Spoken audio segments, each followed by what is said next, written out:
എന്റെ ഖാദിമിന്റെ റൂഹന്നിൽ താരേണം എന്ന് മാലക്കുൽ മൗത്തോട് കേട്ടോവർ തനിയോൻ ചാരുളാൽ കൂടി താരയ്യങ്ങനെ താരും ഞാനെന്ന് മാലക്കിനാവിണ്ടോവർ നവിൽ കേട്ട് കയ്യില്ല മരർ പീഡിത്തുള്ള ജംബീലൈ വേഗം പീഡിത്ത് പാടിത്തോവർ. ജംബീല എന്ന കൊട്ട എനിക്ക് ചരിത്രമാണ്. മുജാഹിദുകളും ശ്രദ്ധിച്ചോളി, നമുക്കൊരു തയ്യാറ് പറ്റിയിട്ടുണ്ട്, തിരിച്ചുക. അതാണ് ബുർദ ആസ്വാദന സദസ്സുകൾ. എന്താണ് അവർ ആസ്വദിക്കുന്നത്? ശിർക്കാണ് അവർ ആസ്വദിക്കുന്നത്, കുഫ്റാണ് അവർ ആസ്വദിക്കുന്നത്, കള്ളക്കഥകളാണ് റസൂലുള്ളാഹിയെ സംബന്ധിച്ചതിൽ പലതും പറഞ്ഞിട്ടുള്ളത്.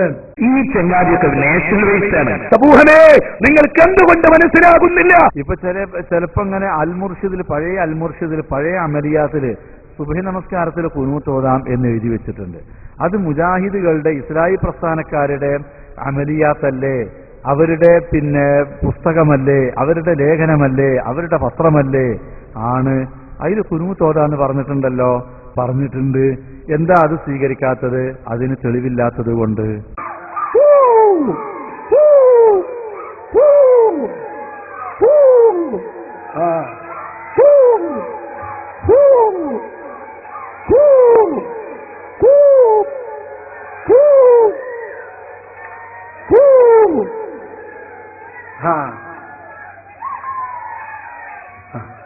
കണ്ടില്ലേ, അതാണ്. ഈ പണിയൊന്നും നല്ലതല്ല.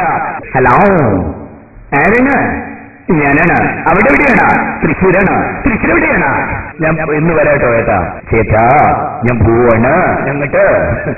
ഈ പണിയൊന്നും നല്ലതല്ല. ഈ പണിയൊന്നും നല്ലതല്ല.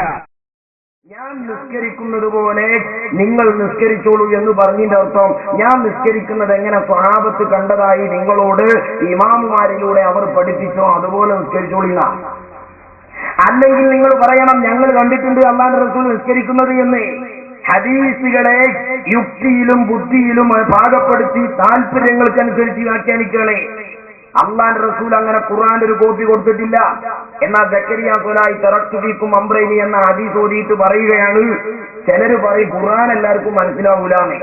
ഖുർആൻ എല്ലാവർക്കും മനസ്സിലാവൂലാന്ന്. അങ്ങനെ മനസ്സിലാകാത്തൊരു ഖുർആൻ അള്ള കൊടുത്തിട്ട് പിന്നെ അതിന്റെ പേരിൽ ജനങ്ങളെ സൃഷ്ടിക്കാന്നുള്ളത് അനീതിയാണ്. വലിയ തഹ്ഖീഖ് പറയാം മൗലവി. ആരെ നിന്നോട് പറഞ്ഞു അള്ള അങ്ങനെ സൃഷ്ടിക്കുന്നു? അള്ള ഖുർആൻ തന്നുകാണ്ട് നിന്നെ തിരിയാത്തൊരു ഖുർആൻ കയ്യിൽ തന്നുകാണ്ട് മൗലവി നിന്നെ സൃഷ്ടിക്കാൻ അള്ള തീരുമാനിച്ചിട്ടില്ല. മറിച്ച് തിരിയാത്ത ഖുർആനും തന്നു, അത് പഠിപ്പിക്കാൻ പറ്റിയ പ്രവാചകനെയും തന്നു, പിന്നെ അത് പരിചയപ്പെടുത്താൻ പറ്റിയ സ്വഹാബികളെ തന്നു, പിന്നെ അത് കൈമാറിത്തരാൻ പറ്റിയ ഇമാമിങ്ങളെ തന്നു. അങ്ങനെയാണ് ഖുർആൻ തന്നത്. മൗലവി ഭയങ്കര ഒരു തഹ്ഖീഖ് പറയാണ്, ഖുർആൻ എല്ലാവർക്കും നോക്കിയാൽ കിട്ടൂല എന്ന് അവര് പറയല്. അങ്ങനെ ഖുർആൻ കിട്ടൂലെങ്കിൽ കിട്ടാത്തൊരു ഖുർആൻ തന്നുകൊണ്ട് അള്ള ശിക്ഷിക്കും. അങ്ങനെ ഒരു ഖുർആൻ അള്ള തന്നിട്ടില്ല. കിട്ടാവുന്ന ഖുർആൻ അള്ള തന്നത് ആര് മുഖേന കിട്ടണം? നബി സല്ലല്ലാഹു അലൈഹി വസല്ലമയിലൂടെ കിട്ടണം, സ്വഹാബിമാരിലൂടെ കിട്ടണം, ഇമാമുമാരിലൂടെ കിട്ടണം. അതിനു പകരം ഖുർആനിന്ന് കിട്ടണം എന്ന് പറഞ്ഞ് ഖുർആനെന്ന് മൗലവിമാര് പറയുന്നത് മതായി സ്വീകരിക്കണം എന്നാ മുജാഹിദുകളെ നിങ്ങളോട് ഈ മൗലവിമാര് പറയണേ. നിങ്ങൾ നോക്ക്, സക്കരിയ സ്വലായി തറക്തു ഫീക്കും അർത്ഥം വെക്കുന്നത്. പരിശുദ്ധ ഖുർആനും തിരുസുന്നത്തുമാണ് നിങ്ങൾ മുറുകെ പിടിക്കേണ്ടതെന്ന് ഖുർആൻ പറഞ്ഞ റസൂലുള്ളാഹി സ്വല്ലല്ലാഹു അലൈഹി വസല്ലം പറഞ്ഞത് നമുക്ക് കാണുവാൻ സാധിക്കും. തറക്തു ഫീക്കും അംറൈനി ലൻ തളില്ലു മാ തമസ്സക്തും ബിഹിമാ കിതാബല്ലാഹി വസുന്നതി. രണ്ടു കാര്യങ്ങൾ ഞാൻ നിങ്ങളിൽ ബാക്കി വെക്കുന്നു, അത് രണ്ടും മുറുകെ പിടിക്കുന്ന പക്ഷം നിങ്ങൾ വഴിവഴക്കുന്ന പ്രശ്നമേ ഇല്ല. അള്ളാഹുവിന്റെ കിതാബും എന്റെ ശരീരമാണത്. ഇമാം മാലിക് മുവത്തയിൽ വിവിധ സനദുകളിലൂടെ റിപ്പോർട്ട് ചെയ്തിട്ടുണ്ട്. ഈ ആശയം ഒരുപാട് ഹദീസുകളിൽ വന്നിട്ടുണ്ട്. പക്ഷേ ഇന്ന് മുസ്ലിയാക്കന്മാര് പറയുന്നത് എന്താണ്? ഖുർആൻ നമുക്ക് തിരിയൂല, അത് നമുക്ക് മനസ്സിലാവൂല. മനസ്സിലാകാത്തൊരു ഗ്രന്ഥം അള്ളാഹു നമുക്ക് ഇറക്കി തരാം. എന്നിട്ട് ഈ ഗ്രന്ഥത്തിന്റെ അടിസ്ഥാനത്തിൽ നാളെ നമ്മൾ വിചാരണ ചെയ്യാം. അതുണ്ടാകുമോ? നീതിമാനായ അള്ളാഹു പടച്ചോനെ, ഞങ്ങൾക്ക് തിരിയാത്തൊരു ഗ്രന്ഥം നീ ഞങ്ങൾക്ക് തന്നിട്ട് എന്തേ നിങ്ങൾ ഖുർആൻ അനുസരിച്ച് ജീവിച്ചില്ലാന്ന് ഞങ്ങളോട് ചോദിക്കുന്നതിൽ എന്തർത്ഥമാണുള്ളത് എന്ന് ആളുകൾ തിരിച്ചു ചോദിക്കൂലേ? എന്നാൽ അതിന് മറുപടി കേട്ടോ മൗലവി, അള്ള നിന്നോട് അതല്ല ചോദിക്കാ. തിരിയാത്തൊരു ഖുർആൻ എടുത്തുകാണ്ട് നട്ടം തിരിഞ്ഞ് നാട്ടുകാരടിയിൽ തോന്നിയാസം പറഞ്ഞ് മതം കൊല്ലം കൊല്ലം മാറ്റണം എന്നല്ല അള്ള പറഞ്ഞത്. ഖുർആൻ തന്നിട്ട് അള്ള പറഞ്ഞു, ഹദീസ് വന്നിട്ട് അള്ളാന്റെ റസൂല് പറഞ്ഞു, തറക്തു ഫീക്കും അംറൈനി, നിങ്ങളിലേക്ക് ഞാൻ ഖുർആനും സുന്നത്തും തന്നു. പക്ഷേ നിങ്ങളല്ലാതെ ആധികാരികമായി പറയേണ്ടത് വല്യുബല്ലിഗ് ഷാഹിദുൽ ഗൈബാ. അത് നിങ്ങൾക്ക് സ്വഹാബത്ത് പഠിപ്പിച്ചു തരും, അത് നിങ്ങൾക്ക് സ്വഹാബത്ത് വിശദീകരിച്ചു തരും. അതുപോലെ മൗലവിക്ക് തന്നെ സ്വന്തം തിരിയണമെന്ന് പറഞ്ഞാൽ അതിന് ഭാരത സാഹിബിലെ കാലി പോകാൻ അല്ലാതെ ഖുർആനിൽ കയറരുത്. അള്ളാന്റെ മതം കക്കരുത്, അള്ളാന്റെ ദീനിനെ കൊല്ലരുത്. മൗലവി പറയുന്നത് അള്ള അങ്ങനെ ഒരു ഖുർആൻ ഇറക്കിയെങ്കിൽ എനിക്കെന്നാണ് തിരിയണ്ടേ. പിന്നെ അള്ള ഖുർആൻ ഇറക്കി അത് മൗലവി നിന്റെ ഓഫീസിൽ നിന്ന് ഇറക്കുന്ന രണ്ടുക്കാലിന്റെ ബുക്ക് പോലെയാണ്. എനിക്ക് എല്ലാ വഹാബികൾക്കും വായിച്ച് തിരിയാൻ പറ്റിയതാണെങ്കിൽ പിന്നെ അതിന് ഖുർആൻ അറിയോ? അതിന് ഖുർആൻ എന്ന് പറയോ? അത് ഖുർആനാകുന്നത് എപ്പോഴാണ്? എന്നാ ഇനി കേട്ടോളൂ. ഹുസൈൻ സലഫി എന്ന് പറയുന്ന മൗലവി പറയാണ് ഖുർആൻ എന്ന് പറഞ്ഞ അറബി അറിഞ്ഞു എന്നതുകൊണ്ട് ഖുർആൻ അറിയില്ല, അറബി അറിഞ്ഞു എന്നതുകൊണ്ട് ഖുർആൻ അറിയില്ല. അങ്ങനെ അറിയുമെങ്കിൽ എല്ലാ അറബികളും പണ്ഡിതന്മാരാകുമായിരുന്നു. എല്ലാവർക്കും മനസ്സിലാവൂലേ? വഹാബികൾ പറയുന്നത് ഇപ്പൊ ഖുർആൻ പരിഭാഷ മൗലവിമാരെ എഴുതിയതാണ് വായിച്ചാൽ പിന്നെ ഒരു തികഞ്ഞ പണ്ഡിതനായി. പിന്നെ അതിന്റെ അപ്പുറത്തുമില്ല ഇതിനിപ്പുറത്തുമില്ല. ആ ഖുർആൻ പരിഭാഷ ദുർബലപ്പെടുത്തി വേറൊരു മൗലവി പുതിയ പരിഭാഷ എഴുതുന്നത് വരെ. ഇത് എന്ത് വിഡിത്തമാണ്? ഹുസൈൻ സലഫി പറയുന്നത് അങ്ങനെ ഖുർആനാണ് വായിക്കുമ്പോത്തിന് മതം കിട്ടുകയാണെങ്കിൽ എല്ലാ അറബികളും അറബി പണ്ഡിതന്മാരാവൂലേ? അങ്ങനൊന്നില്ല. അങ്ങനെ ഡയറക്റ്റായി ഖുർആൻ കിട്ടൂല. ഈ ഖുർആൻ ഏതൊരു ദൂതനിലേക്കാണോ അല്ലാഹു തആല അവതരിപ്പിച്ചതെങ്കിൽ ആ ദൂതന് അല്ലാഹു നൽകിയ മറ്റൊരു ഡ്യൂട്ടി കൂടിയുണ്ട്. വഅൻസൽനാ ഇലൈക الذിക്റ ലിതുബയ്യിന ലിന്നാസി മാ നുസ്സില ഇലൈഹിം. ഓ നബിയേ, താങ്കൾക്ക് നാം ഈ ഉത്ബോധനം അവതരിപ്പിച്ചു തന്നിരിക്കുന്നു, അഥവാ ഈ ഖുർആൻ ഇറക്കി തന്നിരിക്കുന്നു. എന്തിന്? ഈ ഖുർആൻ മാത്രം അങ്ങ് ജനങ്ങൾക്ക് എത്തിച്ചു കൊടുക്കാനാണോ? ഒരിക്കലുമല്ല. അങ്ങനെ ഖുർആൻ മാത്രം നോക്കിയിട്ട് ഒരാൾക്ക് ഇവിടെ ദീനനുഷ്ഠിക്കാൻ സാധ്യമല്ല. ആ ഖുർആനിന്റെ ഭാഷ മാത്രം ഒരാൾ മനസ്സിലാക്കിയത് കൊണ്ട് ഖുർആൻ തിരിയുമോ? എങ്കിൽ അറബി സാഹിത്യത്തിന്റെ ഏറ്റവും തറവാട്ടിലെ കാവലാളുകളായിരുന്ന അറേബ്യൻ ജനതയ്ക്ക് ഖുർആൻ വളരെ വ്യക്തമായി തന്നെ മനസ്സിലാകേണ്ടതായിരുന്നു. പക്ഷേ ചരിത്രം നേരെ മറിച്ചാണ് പഠിപ്പിക്കുന്നത്. അപ്പൊ ഭാഷ അറിഞ്ഞതുകൊണ്ട് മതം കിട്ടൂല ഖുർആനെന്ന്. അത് മുസ്ലിയാക്കന്മാര് മാത്രമല്ല പറയുന്നത്, മുജാഹിദ് മൗലവിയും കൂടിയാണ്. അപ്പൊ മൗലവിന്റെ ചോദ്യം, തിരിയാത്തൊരു ഖുർആൻ കയ്യിൽ തന്നുകാണ്ട് അതിൽ പറഞ്ഞതനുസരിച്ച് എന്തുകൊണ്ട് ജീവിച്ചില്ല എന്ന് അള്ള ചോദിച്ചാൽ അത് നീതിക്കെതിരല്ലേ? അത് നീതിക്കെതിരല്ല. അറിയാവുന്ന പണ്ഡിതന്മാര് ഖുർആൻ എങ്ങനെയാന്ന് പറഞ്ഞു തന്നിട്ട് അത് കേട്ടിട്ടില്ലെങ്കിലാണ് നീതിക്കെതിരെ. അത് കേട്ടിട്ടില്ലെങ്കിലാണ് നീതിക്കെതിരെ. ഇങ്ങനെ അള്ളാഹുവിന്റെ ഖുർആൻ, ആ ഖുർആൻ നബി സല്ലല്ലാഹു അലൈഹി വസല്ലം അടങ്ങൾ ആ ഖുർആനിന്റെ വിശദീകരണം തന്നു. അതുകൊണ്ടല്ലേ ഖുർആനിന്റെ കോപ്പി അറബികളിലേക്ക് നേരിട്ട് പുസ്തകമാക്കി കൊടുക്കാഞ്ഞത്? വഹാബികൾ പരിഭാഷ ഇറക്കണ മാതിരി എന്തേ റസൂലുള്ളാഹിന്റെ അടുത്ത് ഒരു കോപ്പിയാണ് കൊടുത്തിട്ട് ഫോട്ടോസ്റ്റാറ്റ് എടുത്ത് കൊടുത്താൽ പോലെയിരുന്നോ? അറബിയൊക്കെ തിരിയാത്ത വിഷയ ഈ ഭാഷ. പക്ഷേ വഅൻസൽനാ അലൈക الذിക്റ ലിതുബയ്യിന ലിന്നാസ്, അങ്ങനെ നോക്കിയാൽ കിട്ടൂലത്. നോക്കിയാൽ കിട്ടൂല. സുന്നത്ത് കിട്ടോ? സുന്നത്തും കിട്ടൂല. ഫൽയുബല്ലിഗ് ഷാഹിദുൽ ഗൈബ്, ഖുർആനിന്റെ വിശദീകരണമായ നബി സല്ലല്ലാഹു അലൈഹി വസല്ലമയുടെ ചര്യ അതും പറയേണ്ടത് ഫൽയുബല്ലിഗ് ഷാഹിദുൽ ഗൈബ സ്വഹാബികളാ. ആ സ്വഹാബിമാരിൽ നിന്നത് പഠിച്ചവരാണ് ഇമാമുമാര്. ആ ഇമാമുമാരിലൂടെ കിട്ടിയതാണ് ദീന്. മദ്ഹബിന്റെ 4 ഇമാമുമാര് ലോകത്ത് ചെയ്ത സേവനം എന്താണെന്നറിയോ? ആ സ്വഹാബിമാരിലൂടെ പ്രവാചകനിൽ നിന്നു പ്രസരണം ചെയ്ത ഇസ്ലാമിക പ്രമാണങ്ങളുടെ മാർഗരേഖ വിശദമായി പഠിച്ച് ലക്ഷക്കണക്കായ ഹദീസിൽ സർവണം നടത്തി. എന്താണ് പ്രമാണത്തിൽ പറഞ്ഞ ഖുർആൻ എന്ന് ആധികാരികമായി രേഖപ്പെടുത്തി വെച്ചു. ലക്ഷക്കണക്കായ ഹദീസിൽ നിന്ന് പഠിച്ചു വെച്ചു. മാത്രമല്ല ഖൈറുന്നാസി ഖർനി സുമ്മല്ലദീന യലൂനഹും സുമ്മല്ലദീന യലൂനഹും, ഇസ്ലാമിക ചരിത്രത്തിലെ മാതൃകാ യോഗ്യരാണ് ഹിജ്റ 3 നൂറ്റാണ്ടുകാർ. മുസ്ലിങ്ങൾക്ക് പിൻപറ്റാവുന്നതാണ് ഹിജ്റ 3 നൂറ്റാണ്ടുകാർ. കാരണം അവർ നമ്മക്കാൾ തഖ്വ കൂടിയവരാണ്, അവർ നമ്മക്കാൾ ഭക്തി കൂടിയവരാണ്, അവർ നമ്മക്കാൾ വിവരമുള്ളവരാണ്. അതുകൊണ്ട് ആ 3 നൂറ്റാണ്ടുകാർ നമുക്ക് മഹനീയരായ മാതൃകാ പുരുഷരാണ്. പോരാ, ആ ഹിജ്റ 3 നൂറ്റാണ്ടിലെ അത്യുജ്വലമായ ആ അറിവിന്റെ ആ ഉജ്ജ്വല വ്യക്തിത്വങ്ങളാണ് മദ്ഹബിന്റെ ഇമാമുമാര്.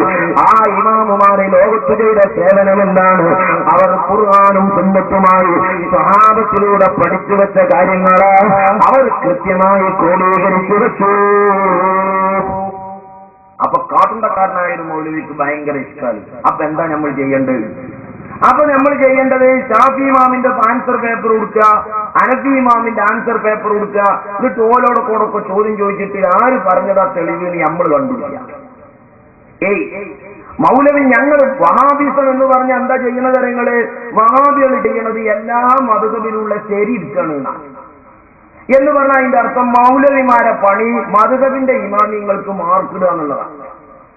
അത് ഏതോ കാര്യങ്ങൾ SSLC പരീക്ഷ എഴുതുന്ന കുട്ടിന്റെ ആൻസർ പേപ്പറിൽ 4ാം ക്ലാസ്സുകാരൻ മാർക്കിട്ടാൽ എങ്ങനെ ഉണ്ടാവും? ശരി തെറ്റാവും, തെറ്റ് ശരിയാവും. അതാണ് ഇപ്പോ വഹാബി പ്രസ്ഥാനത്തിൽ നടക്കുന്നത്. അതാണ് വഹാബി പ്രസ്ഥാനത്തിൽ നടക്കുന്നത്. വിവരമുള്ളവർ പറയുമ്പോൾ വിവരമുള്ളവരെ ചോദ്യം ചെയ്യാനും തിരുത്താനും സമാനമായ വിവരം കയ്യിൽ വേണം മൗലവി. 10 ലക്ഷം ഹദീസിലെ പ്രാഥമിക വിവരമുള്ള പണ്ഡിതന്മാരെ ചോദ്യം ചെയ്യാൻ നിന്റെ കയ്യിൽ എത്ര ഹദീസിന്റെ ജ്ഞാനമുണ്ട്? ചെറുവിരലില്ലാത്തവൻ ചെറുകൈയില്ലാത്തവനെ ആക്ഷേപിക്കാൻ പാടുണ്ടോ? അതിന് മാന്യമായി പറഞ്ഞാൽ എന്താ? വിഡ്ഢിത്വമെന്നോ സ്വയബോധമെന്നോ പറയാം. സഹോദരന്മാരെ, അതുകൊണ്ടാണ് ഹിജ്റ 3 നൂറ്റാണ്ടിൽ കഴിഞ്ഞുപോയ ഇമാമുമാരെ 3 നൂറ്റാണ്ടിനു ശേഷം വന്ന സകല പണ്ഡിതന്മാരും സ്വീകരിച്ചില്ലേ? മൗലവിമാര് പറയാറില്ലേ സഹോദരന്മാരെ? ഇമാം ഷാഫി റഹിമഹുള്ള പറഞ്ഞത്രേ, ഇദാ സ്വഹൽ ഹദീസു ഫഹുവ മദ്ഹബി. ഹദീസ് ശരിയായി വന്നാൽ അതാണ് എന്റെ മദ്ഹബ്. അപ്പൊ നിങ്ങൾക്ക് ഇന്നെക്കാളും ഹദീസ് സ്വഹിയായത് കിട്ടിയ ഞങ്ങൾ അതിന്റെ ഒപ്പം നിന്നോളില്ല. അപ്പൊ മൗലവിമാര് പറയുന്നതോ ഞങ്ങൾക്ക് ഷാഫി ഇമാമിന് കിട്ടാത്ത കുറെ സ്വഹിയായ ഹദീസ് കിട്ടിയിട്ടുണ്ട്, ഞങ്ങൾക്ക് ഷാഫി ഇമാമിന് കിട്ടാത്ത കുറെ സ്വഹിയായ ഹദീസ് കിട്ടിയിട്ടുണ്ട്. ആർക്ക്? നമ്മളെ കാട്ടുണ്ടത്ത മൗലവിക്കും നമ്മളെ സക്കരിയ സുലായി എന്ന കടവത്തൂര മൗലവിക്കൊക്കെ. സഹോദരന്മാരെ, 10 ലക്ഷം ഹദീസാണ് ഷാഫി ഇമാമിന് മനപ്പാഠം. ആ ഹദീസ് ജ്ഞാനങ്ങളെ കുറിച്ച് തിരുത്താനും അത് ശരിവെക്കാനും കഴിയണമെങ്കിൽ ആ 10 ലക്ഷമെങ്കിലും കയ്യിൽ വേണ്ടേ? ആ 10 ലക്ഷം ഹദീസിൽ ഏതാണ് മൗലവിക്ക് കിട്ടിയതാണോ ഷാഫി ഇമാമിന് കിട്ടിയത്, അതോ മൗലവിക്ക് കിട്ടാത്തതാണോ ഷാഫി ഇമാമിന് കിട്ടിയത് എന്ന് എങ്ങനെയാ മൗലവിമാര് തീരുമാനിക്കുന്നത്? ഷാഫി ഇമാമിന്റെ കയ്യിൽ ഷാഫി ഇമാമ് ഗവേഷണത്തിന് ഉപയോഗിച്ച ഹദീസൊക്കെ മൗലവിന്റെ കയ്യിലുണ്ടോ? ഉണ്ടെങ്കിൽ അന്ന് ഷാഫി ഇമാമിന് കിട്ടിയ ഹദീസൊക്കെ മേശപ്പുറത്ത് വെച്ചിട്ട് എനിക്കിപ്പോൾ കിട്ടിയ ഹദീസ് ഷാഫി ഇമാമിന് കിട്ടാത്തതാണ്, അതുകൊണ്ട് അതിനേക്കാൾ സ്വഹീഹ് ഇതാണ്, അതുകൊണ്ട് ആ ഷാഫി ഇമാമിന്റെ ഹദീസിനെ ഞാൻ ഈ ഹദീസ് കൊണ്ട് തിരുത്താം എന്ന് നിങ്ങൾക്ക് പറയാം. അതിന് നിങ്ങളുടെ കയ്യിൽ ജ്ഞാനമുണ്ടോ? ഇതിന് ധിക്കാരമെന്നാണ് പറയുന്നത്. ആ ധിക്കാരത്തിന്റെ അടിസ്ഥാനത്തിലാണ് നിങ്ങൾ ഇമാമുമാരെ തള്ളിയത്. ആ ധിക്കാരത്തിന്റെ അടിസ്ഥാനത്തിലാണ് നിങ്ങൾ KM മൗലവിയെ തള്ളിയത്. ആ ധിക്കാരത്തിന്റെ അടിസ്ഥാനത്തിലാണ് ഇപ്പോൾ സക്കരിയ സുലാഹി AP അബ്ദുൽ ഖാദർ മൗലവിയെ തള്ളിയത്. ആ സക്കരിയ സുലാഹി TP അബ്ദുൽ കോയ മദനിയെ തള്ളിയത്. ഇത് ധിക്കാരത്തിന്റെ ആൾരൂപങ്ങളാണ്. ഇത് മതത്തിന്റെ ആദരവോ വിനയമോ സ്വീകരിച്ച ഇസ്ലാമികമായ ഉത്തമ സമുദായത്തിന്റെ മാതൃകകളല്ല. AP അബ്ദുൽ ഖാദർ മൗലവിനെയും TP അബ്ദുൽ കോയ മദനിയും ചോദ്യം ചെയ്തപ്പോ APക്കും TPക്കും പൊള്ളിയോ? സക്കരിയാനെ പ്രസംഗിക്കാൻ വിളിക്കണ്ടെന്ന് പറഞ്ഞോ? എങ്കിൽ KM മൗലവിക്കുണ്ടാവൂലേ കൂട്ടരെ ഈ പൊള്ളല്? KM മൗലവി പറഞ്ഞ KM മൗലവി വിശ്വസിച്ച പടച്ചോനങ്ങൾ അപ്പാടെ ശ്മശാനത്തിന് മറവെയ്തില്ലേ? അപ്പാടെ കൊണ്ട് മറവെയ്തില്ലേ? കേരള ജമിയത്തുൽ ഉലമയുടെ സെക്രട്ടറി സ്ഥാനത്തേക്ക് ഇന്ന് KM മൗലവി വന്നാൽ KM മൗലവി പറയും AP അബ്ദുൽ ഖാദർ മൗലവിനെയും പ്രസംഗിക്കാൻ വിളിക്കണ്ടെന്ന് പറയില്ലേ? പ്രിയപ്പെട്ടവരെ, ഇതൊരു വലിയ ചതിയാണ് ഇമാമിങ്ങളെ പിന്നിൽ നിന്ന് സമുദായത്തെ കൊണ്ടുപോകാൻ. എന്നാൽ മുസ്ലിം ലോകം ഈ വിഷയത്തിൽ എന്തു നിലപാട് സ്വീകരിച്ചു? എന്റെ സ്വഹിയായ ഹദീസ് കിട്ടിയാൽ ആ ഹദീസ് സ്വീകരിച്ചോളൂ എന്ന് ഷാഫി ഇമാമ് പറഞ്ഞു. പക്ഷേ ഷാഫി ഇമാമിന് കിട്ടിയതും കിട്ടാത്തതും അറിഞ്ഞാലല്ലേ നിന്റെ കയ്യിലുള്ള ഹദീസ് കൊണ്ട് ഷാഫി ഇമാമിനെ തിരുത്താൻ കഴിയുള്ളൂ. എന്നാൽ ഞാൻ ചോദിക്കുന്നു, അടുത്തതായി നിങ്ങളിപ്പോൾ ഗവേഷണത്തിന് കൈപ്പിടിക്കാറുള്ള സ്വഹീഹ് ബുഖാരി, ആ ബുഖാരി ലോകത്തിന് സമർപ്പിച്ച സയ്യിദുനാ ഇസ്മായിൽ ബുഖാരി റഹിമഹുല്ലാഹ്, ആ ഇമാം ബുഖാരി റഹിമഹുല്ലാഹ് സ്വഹീഹ് ബുഖാരി എടുത്ത് ഗവേഷണം ചെയ്യാൻ നിങ്ങളോട് പറഞ്ഞിട്ടുണ്ടോ?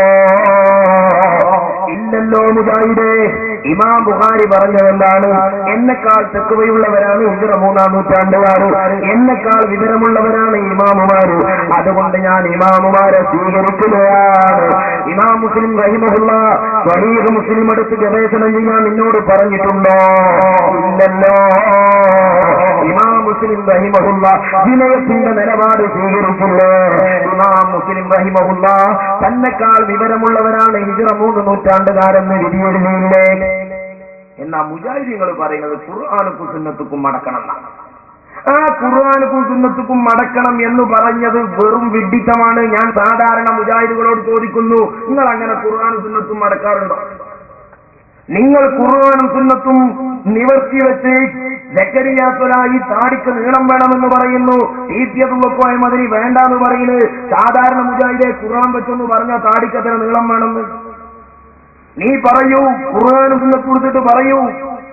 അപ്പോൾ ഖുർആനിലേക്കും സുന്നത്തിലേക്കും മടക്കണം എന്ന് പറഞ്ഞിട്ട് മൗലവിമാര് പറയുന്നുണ്ട, ആ മടക്കല് ഞങ്ങൾ കഴിച്ചോളാം, ഇമാമികൾ മടക്കിയാ പോരാ. ഇതാണ് പ്രശ്നം. അതിന് മുജാഹിദ് മൗലവിമാര് പറയുന്ന ആയത്തുണ്ട്, യാ അയ്യുഹല്ലദീന ആമനൂ അത്തിയുല്ലാഹ വഅതിഉർ റസൂല വഉലിൽ അംരി മിൻകും. നിങ്ങൾ അല്ലാഹുവിനെ അനുസരിക്കണം, അല്ലാഹുവിന്റെ റസൂലിനെ അനുസരിക്കണം. വഇൻ തനാസഅതും ഫീ ശൈഇൻ ഫറുദ്ദൂഹു ഇലല്ലാഹി വർ റസൂൽ.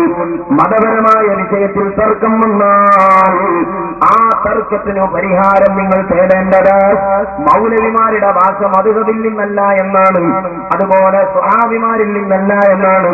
മറിച്ച് എവിടുന്നാണ് മതപരമായ വിഷയത്തിലെ തർക്കത്തിന് തീരുമാനം കാണേണ്ടത്? മുജാഹിദ് മൗലവിമാര് പറയുന്നു ഖുർആനും സുന്നത്തുക്കും മടക്കണം, സുന്നികളും പറയുന്നു ഖുർആനും സുന്നത്തുക്കും മടക്കണം. പിന്നെ വ്യത്യാസം എവിടെയാ? സുന്നത്ത് ജമാഅത്തിന്റെ ആലിമീങ്ങൾ പറയുന്നത് ഖുർആനും സുന്നത്തുക്കും മടക്കാൻ കഴിയുന്നവരാണ് മടക്കേണ്ടത്. വഹാബികൾ പറയുന്നു ആ മടക്കാൻ കഴിയുന്ന കോജാള് ഞങ്ങൾ തന്നെയാണ്. ഞങ്ങൾ പറയുന്നു ആ കോജകള് മാപ്പിള സമുദായത്തിന് അരക്കാശിന് പറ്റാത്തവരാണ്. ഇതാണ് ഇപ്പൊ സുന്നിയും തമ്മിലുള്ള തർക്കത്തിന്റെ കഥ.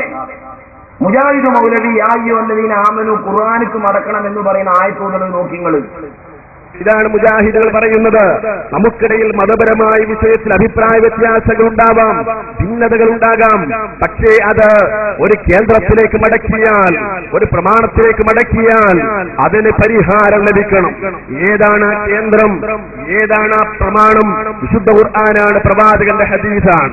അല്ലാഹു പറഞ്ഞല്ലോ, യാ അയ്യുഹല്ലദീന ആമനൂ അത്തിഉല്ലാഹ വഅത്തിഉർ റസൂല വഉലിൽ അംരി മിൻകും ഫഇൻ തനാസഅതും ഫീ ശൈഇൻ ഫറുദ്ദൂഹു ഇലല്ലാഹി വർ റസൂൽ. അല്ലാഹു സുബ്ഹാനഹു വ തആല വിശദീകരിക്കുകയാണ്, യാ അയ്യുഹല്ലദീന ആമനൂ, സത്യവിശ്വാസികളെ, നിങ്ങൾക്കിടയിൽ ഏതെങ്കിലും വിഷയത്തിൽ നിങ്ങൾ അല്ലാഹുവിനെ റസൂലിനെ അനുസരിക്കണം, നിങ്ങളുടെ കൈകാര്യകർത്താക്കളെ അനുസരിക്കണമെന്ന് പറഞ്ഞിട്ട് അല്ലാഹു പറയുകയാണ്, ഫഇൻ തനാസഅതും ഫീ ശൈഇൻ, നിങ്ങൾക്ക് മതപരമായ വിഷയത്തിൽ വല്ല അഭിപ്രായ വ്യത്യാസം ഉണ്ടാകുന്നുവെങ്കിൽ എന്തു ചെയ്യണം? ഫറുദ്ദൂഹു ഇലല്ലാഹി വർ റസൂൽ, അല്ലാഹുവിലേക്കും അല്ലാഹുവിന്റെ റസൂലിലേക്കും നിങ്ങൾ മടക്കണം. അപ്പൊ ഖുർആനിലേക്കും സുന്നത്തിലേക്കും മടക്കണം, അതിൽ പരിഹാരം കണ്ടെത്തണം. അഥവാ അതിൽ പരിഹാരം കണ്ടെത്താൻ സാധിക്കുന്നില്ലേ, പിന്നെ എന്നെന്നും അഭിപ്രായ വ്യത്യാസത്തിലായിരിക്കും എന്നാണ്. ഖുർആനുക്കും സുന്നത്തുക്കും മടക്കിയാൽ തീരുമാനം കിട്ടാതൊക്കെ എപ്പോഴാ? മടക്കാൻ കഴിയാത്ത ആളുകൾ മടക്കുമ്പോഴാണ് മടക്കിയ തീരുമാനം വരാതൊക്കെ. 75 കൊല്ലക്കാലം മുജാഹിദ് രണ്ടും മടക്കിയില്ലേ? മടക്കിയിട്ട് ഒരു മുജാഹിദിനെ കാണുന്ന അപ്പിയും കുറുന്തോട്ടിയൊക്കെ ചിഹ്നം ചെയ്താനും ആയില്ലേ? വേറൊരു മുജാഹിദിന് എന്നെ കണ്ടാലോ അത് ചൊല്ലും കൊതുവായില്ലേ? രണ്ടും എവിടുന്ന് കിട്ടിയതാ? ഖുർആനിന്ന് കിട്ടിയതാ. എന്നാ ഖുർആനിക്ക് മടക്കിയിട്ട് തീരുമാനം കണ്ടൂടെ? പക്ഷേ ഇപ്പൊ വഹാബികളെ ആയത്തിൽ ഇരുപൊലക്ക മാതിരി മസിലൂർത്തിങ്ങനെ നിൽക്കാൻ മടക്കിയിട്ട് മടങ്ങണില്ല. മാത്രമല്ല സഹോദരന്മാരെ, 921 വരെ മടക്കാൻ കഴിവുള്ള ഇമാമുമാര് മടക്കിയ, മടക്കാൻ കഴിവുള്ള സ്വഹാബിമാര് മടക്കിയ മതനിലപാടിൽ മുസ്ലിം സമുദായം വന്നപ്പോ സമുദായത്തിലെ തർക്കം പരിമിതമായിരുന്നു. എന്നാൽ 921 KM മൗലവി മടക്കാൻ തുടങ്ങിയതോടെ തർക്കം തീരുമാനമാകാതെ തുടരുകയല്ലേ. 21 മൗലവി KM മൗലവി മടക്കി, 40 മൗദൂദി മടക്കി, പിന്നെ തേകന്നൂര് മടക്കി, പിന്നെ ഖാദിയാനി മടക്കി, പിന്നെ തബ്ലീഗ് മടക്കി. മടക്കൽ തുടരുകയല്ലേ, തീരുമാനം വൈകുകയല്ലേ. എന്താണ് കാരണമെന്നറിയോ?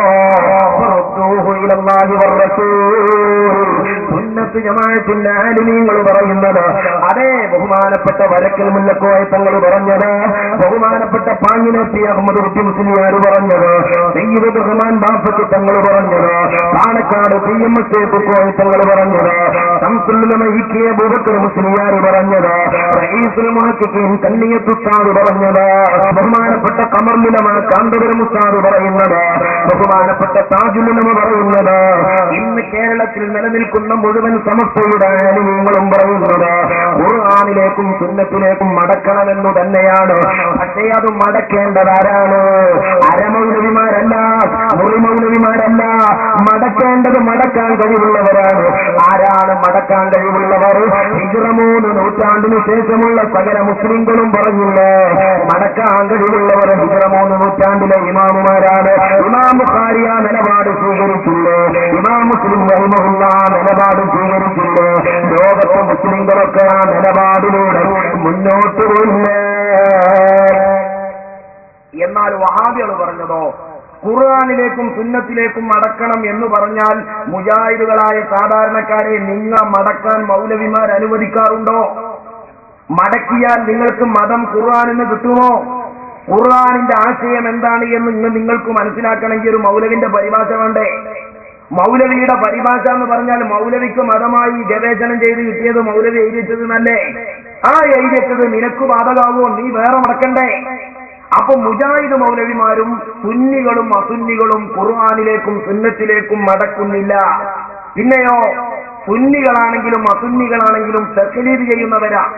സുന്നികൾ തഖ്ലീദ് ചെയ്യുന്നത് ആരെയാണ്? ഇമാമുമാരെയാണ്. അതേ സമയത്ത് വഹാബികൾ തഖ്ലീദ് ചെയ്യുന്നതോ? വഹാബികൾ തഖ്ലീദ് ചെയ്യുന്നത് കേരള ജംഇയ്യത്തുൽ ഉലമ എന്ന് പറയുന്ന ഈ മൗലവിമാരെയാണ്. കേരള ജംഇയ്യത്തുൽ ഉലമ എന്ന് പറയുന്ന അവരുടെ പണ്ഡിത സഭയിൽ കൊല്ലം കൊല്ലം വരുന്ന മൗലവിമാർക്ക് കൊല്ലം കൊല്ലം തോന്നുന്ന മതം കൊല്ലം കൊല്ലം മതമായി ആചരിക്കുക. ഇതാണ് വാസ്തവത്തിൽ നടക്കുന്നത്. ഇത് മനസ്സിലാക്കാൻ മനസ്സാക്ഷി മതി. മാത്രമല്ല കേരള ജംഇയ്യത്തുൽ ഉലമയുടെ ഭരണഘടനയിൽ പറയുന്നത് എന്താ നിങ്ങള്? ഖുർആനും സുന്നത്തുന്നു എല്ലാ മുജാഹിദീങ്ങളും മതം കണ്ടെത്തിക്കോളിന്നല്ല. അങ്ങനെയായിരുന്നുവെങ്കിൽ സുന്നികൾ ഇവിടെ ഒരു പരിപാടി വെച്ച് മതം ഇങ്ങനെയാണ് എന്ന് ഞങ്ങൾ പറയുമ്പോ ആ മതത്തിന്റെ ശരിയും തെറ്റും പറയാൻ സക്കരിയാസനായി വരേണ്ട ആവശ്യമുണ്ടോ? ഇവിടുത്തെ മുജാഹിദീങ്ങളൊക്കെ പെരയിൽ ഖുർആനിലെ ഒരു ഹദീസിന്റെ കിതാബും കൂടി വാങ്ങിക്കൊടുത്തൂടെ? എന്നിട്ടൊക്കെ നോക്കിക്കോളി, എന്നിട്ട് മൂലര് പറഞ്ഞത് തെറ്റോ ശരിയോ കണ്ടുപിടിച്ചോളി എന്ന് പറഞ്ഞാൽ പോലെ. എന്തേ അത് നടക്കാത്തത്? ഡയറക്റ്റായി ഖുർആൻ എല്ലാവർക്കും തിരിയും, അതുകൊണ്ട് ഖുർആനിൽ എല്ലാവരും മതം മനസ്സിലാക്കിക്കോളിയും എന്നത് നമ്പർ 1 വിഡ്ഢിത്താണ്. അത് സാധാരണ മുസ്ലിംകളിൽ നടപ്പുള്ള കാര്യമല്ല, പ്രായോഗികമല്ല. നടക്കുന്നത് എന്താണ്? സമസ്ത കേരള ജംഇയ്യത്തുൽ ഉലമ അത് 3 സമസ്തിയും പറയുന്നത് എന്താണ്?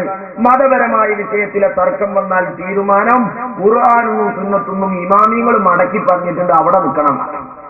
അതുകൊണ്ടാണ് ഞങ്ങൾ നന്നായി തല്ലും. ചിലപ്പോ എങ്ങനെ തച്ചാലും ഞങ്ങൾ ഇപ്പോഴും സുബൈക്ക് കുനൂത്തോദിക്കാൻ നിൽക്കലില്ല.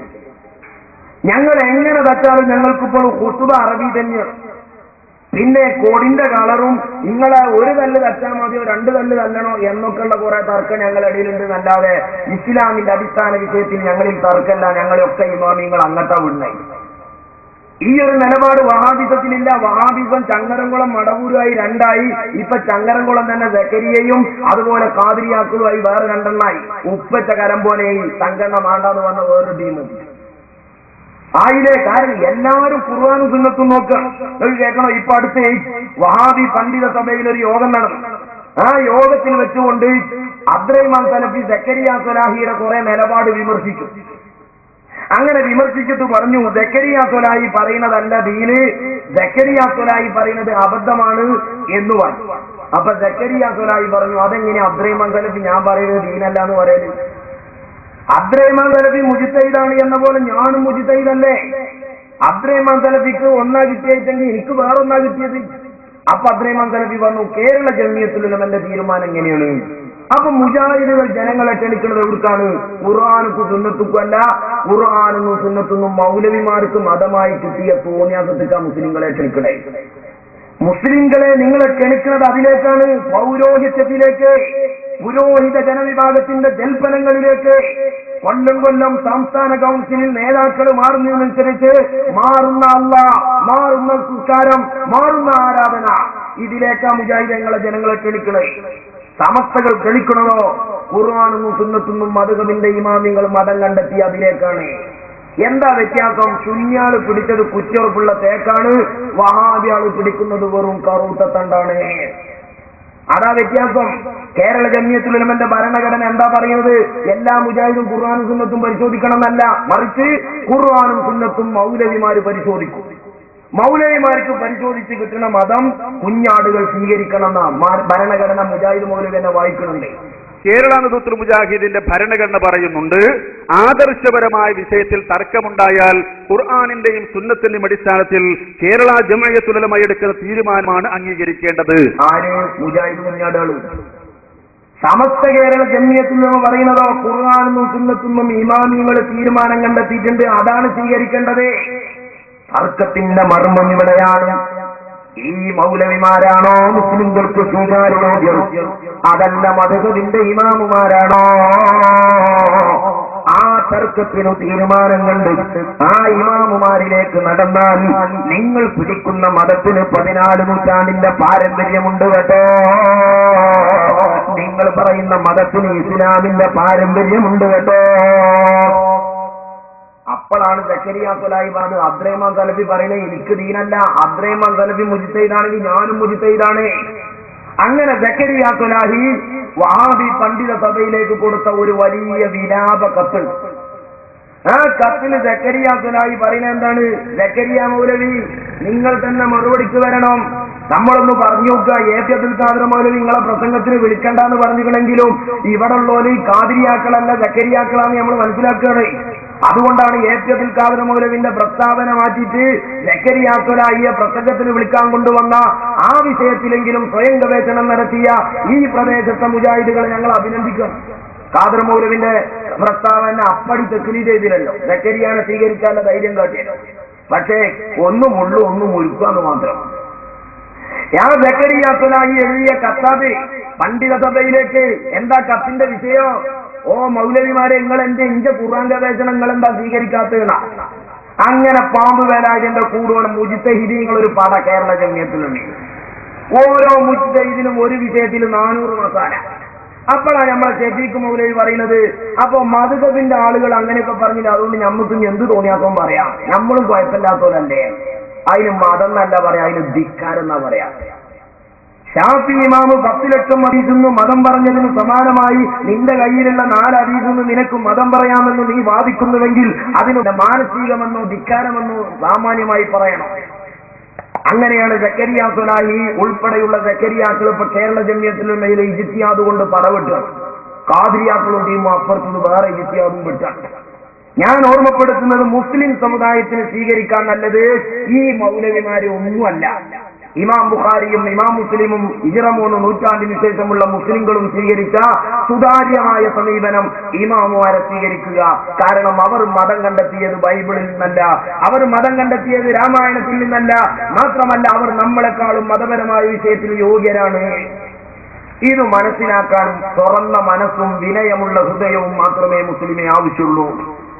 എന്നിട്ട് വഹാബി പ്രസ്ഥാനം ഈ ലോകത്ത് വന്നതിനാറിങ്ങള് ഈ വഹാബി പ്രസ്ഥാനം ലോകത്ത് വന്നത് കഴിഞ്ഞ നൂറ്റാണ്ടുകളിലെ മുസ്ലിങ്ങൾക്കൊക്കെ പിഴച്ചു എന്ന് പറയണം.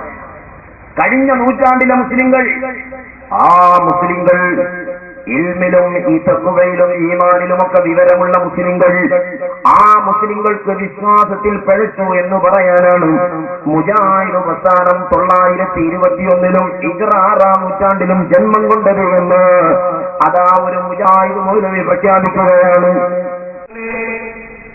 കഴിഞ്ഞ കുറെ നൂറ്റാണ്ടുകളായി നമ്മുടെ ജീവിതത്തിന്റെ ഭാഗമായ വിശ്വാസങ്ങളിൽ തകരാറുണ്ട് എന്ന് പറയാനാണ് ഞാനിവിടെ എഴുന്നേറ്റ് നിൽക്കുന്നത്. അത് പറഞ്ഞു ഇവർ. കഴിഞ്ഞ കുറെ നൂറ്റാണ്ടായി മുസ്ലിങ്ങൾക്ക് വിശ്വാസത്തിൽ പഴിച്ചു. ഏത് മുസ്ലിങ്ങൾക്ക്? കെ.എം. മൗലവിക്കെന്നെ പഴിച്ചു. എവിടെ പഴിച്ചു? കർമ്മപരമായ വിഷയത്തിലല്ല, വിശ്വാസത്തിൽ പഴിച്ചു. ചങ്ങാതിമാരെ വിശ്വാസത്തിൽ പഴിച്ച ഓനെ മാപ്പിളക്കൂട്ടത്തിൽ നിർത്താൻ പറ്റുമോ? പിന്നെ എങ്ങനെ ഈ കെ.എം. മൗലവി നിങ്ങൾ ആദ്യകാല അമരക്കാരനായത്? എന്ത് വൈരുദ്ധ്യമാണ് മുജാഹിദുകളെ നിങ്ങൾ ഈ പറയുന്നത്? എന്നിട്ട് മുജാഹിദ് മൗലവിമാരും ഈ രാജ്യത്തെ മുസ്ലിങ്ങളെ ഭിന്നിപ്പിക്കുവാനും പൂർവികരായ മുസ്ലിം സമുദായത്തെ നശിപ്പിക്കുവാനും അവരിൽ ബിദ്അത്തും കുഫറും സംഭവിച്ചു എന്ന് പറയാനും അവർ കൊണ്ടുവന്ന വാദം എന്താണ്? ഈ രാജ്യത്തെ മുസ്ലിങ്ങള്, ഈ ലോകത്തെ മുസ്ലിങ്ങള് കഴിഞ്ഞ നൂറ്റാണ്ടുകളിൽ ജീവിച്ചുപോയ ഇമാമുമാരും പണ്ഡിതന്മാരും സ്വാലിഹീങ്ങളുമൊക്കെ ജീവിതത്തിൽ ശിർക്ക് വെച്ചവരാണ് എന്നവർ പറയുകയാണ്. ആരാണ് ശിർക്ക് വെച്ചത്? ഇൻഷാ അല്ലാഹ് നാളെ മൗലവിമാരും മൗലിദുകളും എന്ന വിഷയത്തിൽ നമുക്കത് വിശദീകരിക്കാം.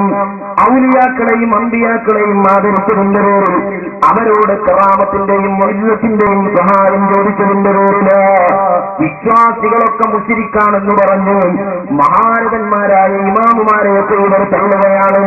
എന്റെ പ്രിയപ്പെട്ട സഹോദരന്മാരെ, നിങ്ങൾ നോക്കൂ, ആ മുസ്ലിം സമുദായത്തിൽ ഇവർ ശിർക്ക് ആരോപിക്കുകയാണ്. മുസ്ലിം സമുദായത്തിൽ കഴിഞ്ഞ കുറെ നൂറ്റാണ്ടായി ഉള്ള സംഗതി എന്താ? ചെറുതൊന്നുമല്ല, ശിർക്കാണ്. ആ ശിർക്കിന്റെ ഗൗരവം എന്താണ്? അത് സക്കരിയ സ്വലാഹി ഇവിടുന്ന് പറയുന്നുണ്ട്. അള്ളാഹുവിന്റെ ദീനിൽ ഏറ്റവും വലിയ കുറ്റമാണ് ശിർക്ക്. ഇന്ന ശിർക്കല മുൻമുല്ലമീൻ, ശിർക്ക് ഗുരുതരമായ അക്രമമാകുന്നു.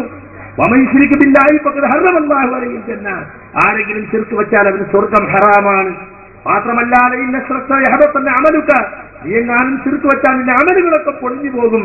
ശിർക്കല്ലാത്ത ഏത് പാപങ്ങളും പൊറുക്കപ്പെട്ടേക്കാം. എന്നാൽ ശിർക്കോടുകൂടി മരിച്ചാൽ, തൗബ ചെയ്യാതെ മരിച്ചാൽ പൊറുക്കുന്ന പ്രശ്നമില്ല. ഇത്ര ഗൗരവത്തിൽ പഠിപ്പിച്ച ഒരു കാര്യമാണ് ശിർക്ക്. എന്നാൽ ഞങ്ങൾ ചോദിക്കട്ടെ മൗലവിമാര്, ഇങ്ങനെ ഒരു ശിർക്ക് മുസ്ലിം സമുദായത്തിലുണ്ടെന്ന് നിങ്ങൾക്ക് വിശ്വാസമുണ്ടോ? ഈ ഒരാശയം ഏതെങ്കിലും ഒരു മുസ്ലിമിന്റെ ജീവിതത്തിൽ ഇവിടെ നിലനിൽക്കുന്നു എന്ന് ഏത് മൗലവിക്കാണ് വിശ്വസിച്ച് ജീവിച്ചു കാണിച്ചു തരാൻ കഴിയുക? നിങ്ങൾ എത്ര ആയത്തോടിയാലും ഹദീസോടിയാലും അങ്ങനെ ഒരു വിശ്വാസം നിങ്ങളുടെ കൽബിലില്ല. മുസ്ലിം സമുദായത്തിൽ ശിർക്കുണ്ടെന്ന് പറയുന്ന മൗലവിമാരെ, എന്താണ് ശിർക്കിന്റെ ഗൗരവം? ഇന്ന ശിർക്കല യഹ്ബതന്ന അമലുക എന്നല്ലേ പറഞ്ഞത്.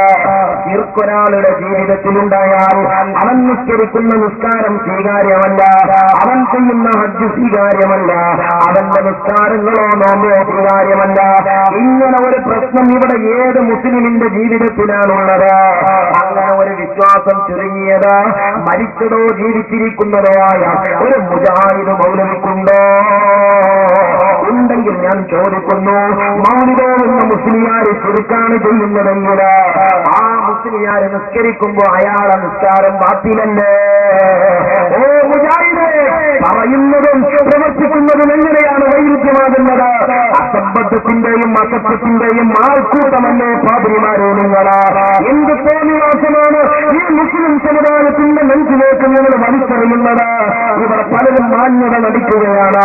മുസ്ലിം സമുദായത്തിന്റെ മുഖത്ത് നോക്കി പറയാവുന്നതിൽ ഏറ്റവും വൃത്തികെട്ട ആഭാസം വിളിച്ചു പറഞ്ഞിട്ട് നിങ്ങൾ ഞങ്ങളോട് മാന്യത കാണിക്കുകയോ, നിങ്ങൾ ഞങ്ങളോട് സൗഹൃദം കാണിക്കുകയോ? മുസ്ലിം സമുദായത്തിൽ ആരാണ് ശിർക്ക് ചെയ്യുന്നത്? നിങ്ങൾക്കതൊന്നും ജീവിച്ചു കാണിച്ചു തരാൻ കഴിയോ? ശിർക്ക് ചെയ്യുന്ന മുസ്ലിമിന്റെ നിസ്കാരം ബാത്തിലല്ലേ? ശിർക്ക് ചെയ്യുന്ന മനുഷ്യന്റെ നിസ്കാരവും മറ്റും ബാത്തിലല്ലേ? അങ്ങനെ ബാത്തിലായ ഹജ്ജിന്റെ പിറകെ, അങ്ങനെ ബാത്തിലായ ഇമാമിന്റെ പിറകെ നിസ്കരിക്കാൻ പറ്റുമോ മൗലവി? ഇവിടെ മൗലിദോടുന്ന സുന്നി, ഇവിടെ മൗലിദോടുന്ന സുന്നി, ആ സുന്നി നിസ്കരിക്കുമ്പോ ആ സുന്നിയുടെ പിറകെ നിസ്കരിക്കുന്ന നിങ്ങളുടെ തറവാടിന്റെ സംസ്കാരം കാണുന്നാരതിൽ ആരെങ്കിലും അത്ഭുതപ്പെടേണ്ടതുണ്ടോ? മാന്യമായി തറവാടിത്തമുള്ളവർക്ക് ചെയ്യാൻ പറ്റിയ വൃത്തികേടാണോ ഇത്? ഒരു കാലത്ത് ചെറുക്കുണ്ടെന്ന് പറയുക, മറുകാലത്ത് ചെറുക്ക് ചെയ്യുന്നവന്റെ ആരാധന ബാത്തിലാണെന്ന് പറയുക. ഇത് രണ്ടും പറഞ്ഞ് ബാത്തിലായി നിസ്കരിക്കുന്നവന്റെ പിറകത്തേക്ക് നിസ്കരിക്കുക. ഇതെന്ത് വൈരുദ്ധ്യമാണ് മൗലവിമാരെ? മാന്യമായി തന്നെ വിശദീകരിച്ചു കൊടുക്കൂ. ഇതൊരു വലിയ അജണ്ടയാണ് മുസ്ലിമ്. എന്താണ് ഈ അജണ്ടയിലൂടെ അവൻ ലക്ഷ്യമാക്കുന്നതെന്നറിയോ? ഇസ്ലാം വളരെ ഗൗരവത്തോട് കണ്ട ഒന്നാണ് ചെറുക്ക്. ആ ചെറുക്കൊരിക്കലും തൗഹീദുമായി കൂട്ടിക്കലരുകയില്ല. പക്ഷേ ചെറുക്കിനെയും തൗഹീദിനെയും കൂട്ടിക്കലർത്താനുള്ള കാപട്യമാണ് മൗലവിമാർ ചെയ്യുന്നത്. കാരണം മൗലവിമാരുടെ കയ്യില് അടിസ്ഥാനപരമായ ആശയം എന്താണ്? ഇവിടെ തൗഹീദും ചെറുക്കും തമ്മിൽ വ്യത്യാസമില്ല എന്നാണ്. ഇവിടെ എ.പി. ഉസ്താദിൽ തൗഹീദും ചെറുക്കുമുണ്ട്, പാണക്കാട് തങ്ങളിൽ തൗഹീദും ചെറുക്കുമുണ്ട്. ഇതൊന്നും വലിയ വ്യത്യാസമില്ല എന്ന് വരുത്തി തീർക്കുകയാണ്. കാരണം മൗലവിമാരെ സംബന്ധിച്ചിടത്തോളം യഥാർത്ഥ ചെറുക്കിന്റെ വാറ്റാക്കള് മതത്തിലേക്ക് കുടിയിരുത്തിയിട്ട് തൗഹീദും ചെറുക്കും ഒന്നാണെന്ന് സ്ഥാപിച്ച് ഇസ്ലാമിനെ സർവമത സത്യവാദമാക്കാനുള്ള അജണ്ടയല്ലേ മൗലവിമാരെ? കാരണം വഹാബിസത്തിന്റെ ഉള്ളി അജണ്ട ഇവിടെ യഥാർത്ഥ ശിർക്ക് ചെയ്യണ ബാലേട്ടൻ തന്നെ ഒന്നാം തരം മുസ്ലിമാണ്. ആ ഒരാശയം സമുദായത്തെ പഠിപ്പിക്കുക. അതിന്റെ ഭാഗമായ ഒരു മൗലവി പറയാണ്, ദൈവമേ കാക്കനെ എന്ന് പറയുന്ന ബാലേട്ടൻ യഥാർത്ഥ മുസ്ലിമാണ്. യഥാർത്ഥത്തിൽ ദൈവമേ രക്ഷിക്കണേ എന്ന് പറഞ്ഞ ബാലേട്ടനാണ് യഥാർത്ഥ മുസ്ലിം. മൈദീശേഖേ രക്ഷിക്കണേ എന്ന് പറഞ്ഞവനാണ് കാഫിർ. ഇത് മത മാനസികാന്നാ ഞങ്ങൾ ചോദിക്കുന്നത്. ബദരീങ്ങളെ കാക്കണേ എന്ന് പറയുന്ന മുസ്ലിം കാഫിറും, ദൈവമേ കാക്കണേ എന്ന് പറയുന്ന ബാലേട്ടൻ മുസ്ലിമുമാണ് എന്ന തിയറി അഥവാ തൗഹീദും ശിർക്കും ഒരിടത്ത് സംഗമിക്കുന്നു എന്ന വൈരുദ്ധ്യാത്മകവാദം അത് സ്ഥാപിച്ചെടുത്ത് ഇസ്ലാമിനെ സർവമത സത്യവാദമാക്കണം നിങ്ങൾക്ക്. അത് ഒറ്റയടിക്ക് ബാലേട്ടൻ മുസ്ലിമാന്ന് പറഞ്ഞാൽ മാപ്പിളാര് സ്വീകരിക്കൂല. അതിന് നിങ്ങൾ ചെയ്ത ഒരു തന്ത്രാണ് മുസ്ലിം സമുദായത്തിലെ ആദരിക്കപ്പെടുന്ന ആളുകളിൽ, മുസ്ലിം സമുദായത്തിലെ മുഖ്യധാരാ സമുദായത്തിൽ ഈ ബാലേട്ടൻ ചെയ്യണ ശിർക്കുണ്ട് എന്ന് ആദ്യം പഠിപ്പിച്ചു. അങ്ങനെ പഠിപ്പിച്ചിട്ട് വേണം ബാലേട്ടൻ ചെയ്യണ ശിർക്ക് പാണക്കാട്ടത്തങ്ങളും AP ഉസ്താദും പള്ളിക്കല മൂല്യമാരും ചെയ്യുന്നുണ്ട് എന്ന് പഠിപ്പിച്ചിട്ട് വേണം, അവരുടെ പിന്നിൽ തുടർന്ന് നിസ്കരിച്ചിട്ട് വേണം നാളെ ബാലേട്ടനെ നീറാബ് കൊണ്ടുവരാനേ. അതിന്റെ ഒന്നാമത്തെ ചവിട്ടുപടിയാണിത്. അതിന്റെ ഭാഗമായി നിങ്ങൾ ചെയ്ത തോന്നിവാസം അറിയുമോ? ആധികാരികമായി നിങ്ങൾ ചോദിക്കട്ടെ. അവർ മൗത്തെന്ന് പറയുക എങ്ങനെ ചരിത്രമണ്ണിൽ നിന്ന് കടൽ താണ്ടി കടന്നുവന്ന് കേരളീയ മുസ്ലിങ്ങളുടെ ഉത്തരങ്ങളിലേക്ക് അല്ലാഹുവിന്റെ മതത്തിന്റെ ആത്മീയ കിരണങ്ങൾ കൈമാറിയ ആദരണീയരായ സാദാത്തുക്കളെ പാണക്കാട് കൊടപ്പനക്കൽ തറവാട്, ആ തറവാട്ടിലൂടെ കടിഞ്ഞുപോയ സയ്യിദുമാരെത്രയാണ്, ആ തറവാട്ടിലൂടെ കടന്നുപോയ നേതാക്കളെത്രയാണോ ഇന്ത്യ രാജ്യത്തെ മുസ്ലിം ജനസമൂഹം ആശയപരമായി അസ്തിത്വം നഷ്ടപ്പെട്ട് ഇന്ത്യ വിഭജനത്തിന്റെ ദുരന്തം ചെറുകൊടിഞ്ഞ പട്ടികളെ പോലെ അരക്ഷിതാവസ്ഥയിലേക്ക് കടന്നുപോയപ്പോ ഈ രാജ്യത്തെ മുസ്ലിം ന്യൂനപക്ഷങ്ങൾക്ക് ചിറകുവെച്ചു കൊടുത്ത ആദരണീയനായ ഹവർമോത്തിൽ കടന്നുവന്ന കൊടപ്പനക്കൽ തറവാട്ടില് ആദരണീയനായ സയ്യിദ് പാണക്കാട്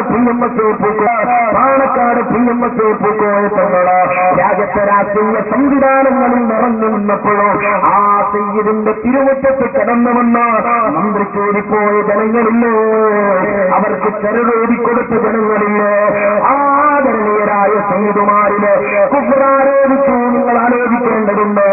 PMS പൂക്കോയത്തങ്ങളുടെ പാദവിൽ തുറന്നുകൊണ്ട് അവിടുത്തെ പ്രണവപുത്രനായ പാണക്കാട് മുഹമ്മദ് ശിയാബുദങ്ങള് ഒരു കാലത്ത് രാഷ്ട്രീയ രംഗത്ത് നിറഞ്ഞു നിന്നപ്പോഴോ അതേ സമയത്ത് തന്നെ തന്റെ തറവാട്ട് മുറ്റത്ത് കഴിഞ്ഞ കാലങ്ങളിൽ കടന്നുപോയ ആത്മീയ പുരുഷന്മാർ കൈമാറിയ ഇസ്ലാമിന്റെ ആധ്യാത്മിക രംഗത്ത് പ്രജ്വലിപ്പിച്ച പാണക്കാട്ടെ തങ്ങളു പാപ്പ ആ മഹാനായ സയ്യിദ് കൊടപ്പനക്കൽ തറവാടിന്റെ തിരുമുറ്റത്ത് കടന്നുവന്ന് മന്ത്രിച്ചൂടാൻ വരുന്ന മുസ്ലിങ്ങളെ മന്ത്രിച്ചൂടിയതുകൊണ്ട്, അവർക്ക് ഉറക്കെഴുതി കൊടുത്തതുകൊണ്ട്, അവർക്ക് നൂലെഴുതി കൊടുത്തതുകൊണ്ട് വഹാബികളെ അവർ കാഫിറായി എന്ന് നിങ്ങൾ പച്ചയായി പറഞ്ഞിട്ടില്ല.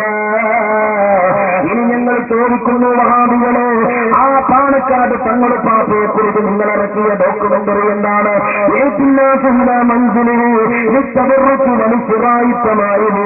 കേരളത്തിലെ ജനങ്ങള് തർക്കത്തിന് വേണ്ടി വരുന്ന തറവാടാണ് കൊടപ്പനക്കൽ തറവാട്. ഏലത്തും മുറക്കും വാങ്ങാൻ വരുന്ന തറവാടാണ് കൊടപ്പനക്കൽ തറവാട്. ആ തറവാടിന്റെ തിരുമുറ്റത്ത് ഡോക്യുമെന്ററി വീഡിയോ പകർത്തിയിട്ട് നിങ്ങൾ പറയുന്ന വൃത്തികേടെന്താണ്?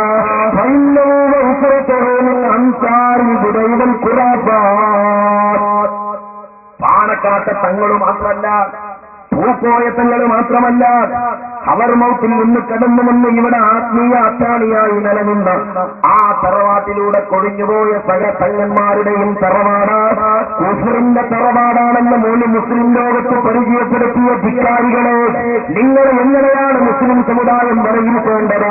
നിങ്ങൾക്ക് എങ്ങനെയാണ് ഈ സമുദായം സൗഹൃദം തരേണ്ടത്? ഏത് പേരിലാണ് നിങ്ങളോട് നിങ്ങൾ സലാം പറയേണ്ടത്? എങ്ങനെയാണ് നിങ്ങളോട് നിങ്ങൾ ഐക്യപ്പെടേണ്ടത്? അല്ലാഹുവിന്റെ ദീനിനെ കൊല്ലുന്ന നന്ദികളാണ്.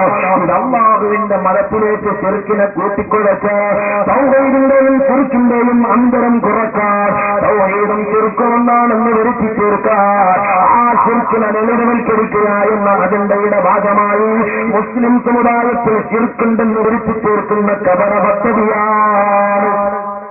അല്ലെങ്കിൽ ആ പറയലിൽ മൗലവിമാരെന്തെങ്കിലും വിശ്വസിക്കണ്ടേ? ഇന്ന ശിർക്കല്ല അഹ്ബത്തെന്ന അമലും സക്കരിയ വലിയൊരു ഇൽമു പറഞ്ഞതാണ്. ശിർക്ക് നിന്റെ അമല് പൊളിക്കുന്ന മൗലൂദനോ അത് ശിർക്കാണ്. അപ്പൊ ചെങ്ങായിമാരെ, നിങ്ങൾ ഈ പറയുന്നത് നിങ്ങൾക്ക് മനസ്സിലാവുന്നുണ്ടോ? നിങ്ങൾ എന്താണ് ഈ പറയും? ഈ ശിർക്ക് ചെയ്യുന്ന മൂല്യാരെ പിന്നിൽ തുടർന്ന് നിസ്കരിച്ചാൽ ആ നിസ്കാരത്തിന്റെ വിധി എന്താണ്? പാണക്കാട് തങ്ങൾ പാപ്പാനെ കുറിച്ച് വഹാബികൾ ഇറക്കിയ ഡോക്യുമെന്ററി കൊടപ്പനക്കൽ തറവാടും തങ്ങന്മാരെ വീടുകളൊക്കെ പകർത്തിയിട്ട് വഹാബികൾ പറയാണ് ആ തറവാട് കുഫറിന്റെ തറവാടാണ്, മാ അന്നഹു സിയാസിയും മാറൂഫ, അതോടൊപ്പം ആ തങ്ങളൊരു രാഷ്ട്രീയക്കാരനുമാണ്.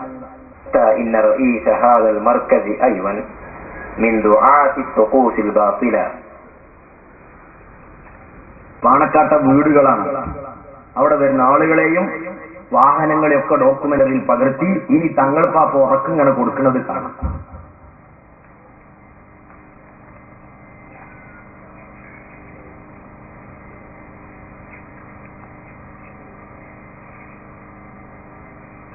يأتي الناس إلى منزله للتبرك ولشراء التمائم والكبرى وإنه وأسرته من أنصار البدع والخرافات في ربوع كيللا مع أنه سياسي معروف.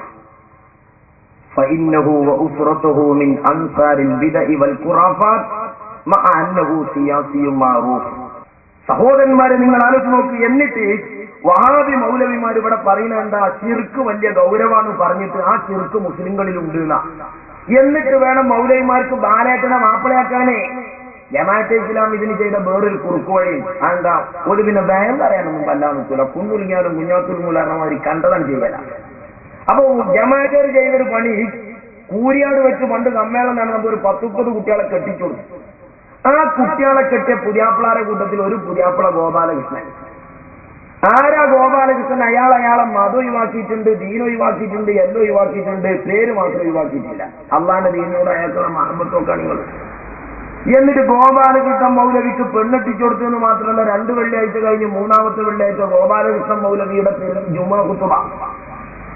എന്താ ജുമാ ഖുതുബ? പാണക്കാട് തങ്ങളും ഏറ്റിസ്റ്റവും കാപ്പിയും. മാപ്പിള ആരാ? ഗോപാലകൃഷ്ണൻ മൗലവി. ഇങ്ങനെ ചക്കും ചാറും വെച്ച കോലത്തിൽ അള്ളാന്റെ മതാക്കാൻ നിങ്ങളല്ലാതെ വേറെ ആരാണ് സമുദായത്തിലുള്ളത്? ഞങ്ങൾക്കൊന്നേ അറിയേണ്ടതുള്ളൂ, ആരേക്കെന്നാണ് നിങ്ങൾ അച്ചാരം വാങ്ങിയത്. ഞങ്ങൾ പുലങ്കശായി അതിന് ചിന്തിച്ചു കൊടുക്കുക. ഇൻഷാല്ലാ ഏപ്പിസോഡ് അടുത്ത കണ്ടെത്തിയിട്ട് ലോകരോട് പറയും, നിങ്ങൾ അച്ചാരം വാങ്ങിയ കമ്പനിയാണ്. ഏത് കമ്പനിയായിട്ട് ഞങ്ങൾ ടൈപ്പുള്ളതെന്ന് ഞങ്ങൾക്ക് അറിയേണ്ടോ. അതുകൊണ്ടാണ് എന്താ മൗലവിമാര് ഈ കിതാബ് വായിക്കുമ്പോൾ ഞങ്ങളൊന്ന് അർത്ഥം വെക്കട്ടെ എന്ന് പറഞ്ഞാൽ അയക്കാത്ത ബോധപൂർവം കള്ളത്തരം ചെയ്യാം. സഹോദരന്മാരെ, എന്നിട്ട് ഇവിടെ ജക്കരിയ എങ്ങനെ പറയാ, സുന്നിയാളെ തൗഹീദിനെ പറ്റിയൊക്കെ ഇങ്ങനെ കുതിര കയറുന്നുണ്ട്. സുന്നത്തി ജമാഅത്തിന്റെ ആളുകൾ പറഞ്ഞ തൗഹീദ്. എന്നാൽ വഹാബികൾ തൗഹീദ് ഉണ്ടാക്കിയ പോലെങ്ങനെ നിങ്ങൾ പച്ചയായ ശിർക്കിനെ തൗഹീദാക്കി പരിചയപ്പെടുത്താം. തൗഹീദിന്റെ ഭാഗമായി വിശ്വാസികൾ ചെയ്യുന്നൊരു പ്രതിജ്ഞയുണ്ട്.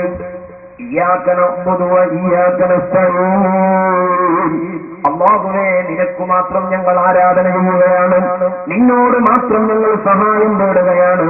അതെ, ഞങ്ങൾ സഹായം തേടുന്നത് നിന്നോടാണ്. എന്തുകൊണ്ടാണ് നിന്നോട് ഞങ്ങൾ സഹായം തേടാനുള്ള കാരണം? ഭൗതികമായ വിഷയത്തിലും അഭൗതികമായ വിഷയത്തിലും കാര്യകാരണ ബന്ധത്തിന്റെ ഉള്ളിലുള്ളതിലും പുറത്തുള്ളതിലും ഞങ്ങൾ നിന്നോട് മാത്രം സഹായം തേടുകയാണ്. എന്തേ നിന്നോട് മാത്രം സഹായം തേടാനുള്ള കാരണം?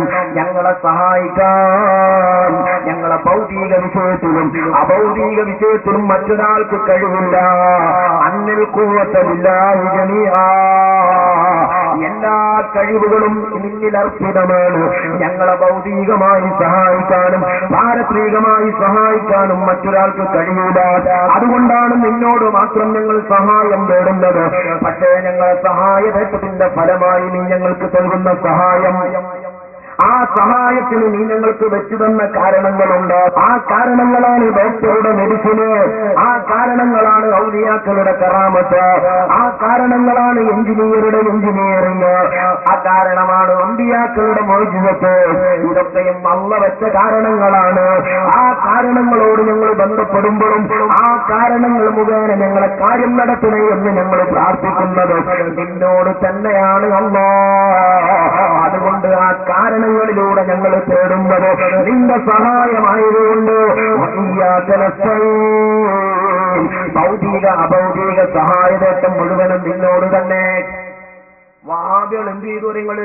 വഹാബികൾ പറഞ്ഞു, ഞങ്ങൾ നിന്നോട് സഹായമൊക്കെ തേടുന്നുണ്ട്, ദുന്യാവിന്റെ കാര്യത്തിൽ അന്റെ ഒത്താശൊന്നും ഞങ്ങൾക്ക് വേണ്ട.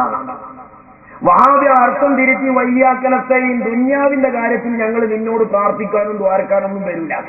ഞങ്ങൾക്കൊരു രോഗം വന്നാൽ ഞങ്ങൾ എപ്പോഴാ ദ്വാരക്കാർ? ഞങ്ങൾ ഡോക്ടറെ അടുത്ത് കൊണ്ടുപോയി അവസാനം ഡോക്ടർ പറഞ്ഞു, ഇനി നമ്മൾ പരിശോധിച്ചാൽ നടക്കൂല. അതായത് മെഡിക്കൽ കോളേജിൽ നിന്ന് ധർമാസത്തിലേക്ക് ഓക്സിജൻ കൊടുക്കാൻ മടക്കുന്നൊരു മടക്കലുണ്ട്. ആ മടക്കുമ്പോഴാണ് വഹാബികൾ പ്രാർത്ഥന തുടങ്ങുക. കാരണം അതുവരെ മനുഷ്യന് രക്ഷപ്പെടുത്താൻ കഴിവുണ്ട് എന്നാണ് ഈ പോയത്തക്കാർ വിശ്വസിച്ചേ. എന്നിട്ട് ആ ജാതി പോയത്തക്കാരെ ഹെഡ് വന്നിട്ട് നമ്മളെ പോയത്തക്കാരാക്കാം. അത് പണ്ട് മുഖ്യമന്ത്രി മാനസിക ഹോസ്പിറ്റലിൽ ചെന്നപ്പോഴും പറഞ്ഞ തന്നെയാണ്. അത്ര മനസ്സിലാക്കിയാൽ മതി. വഹാബി മൗലവി എപ്പോഴാ പ്രാർത്ഥിക്കേണ്ടതെന്ന് മൗലവി പറഞ്ഞു തരാണ്.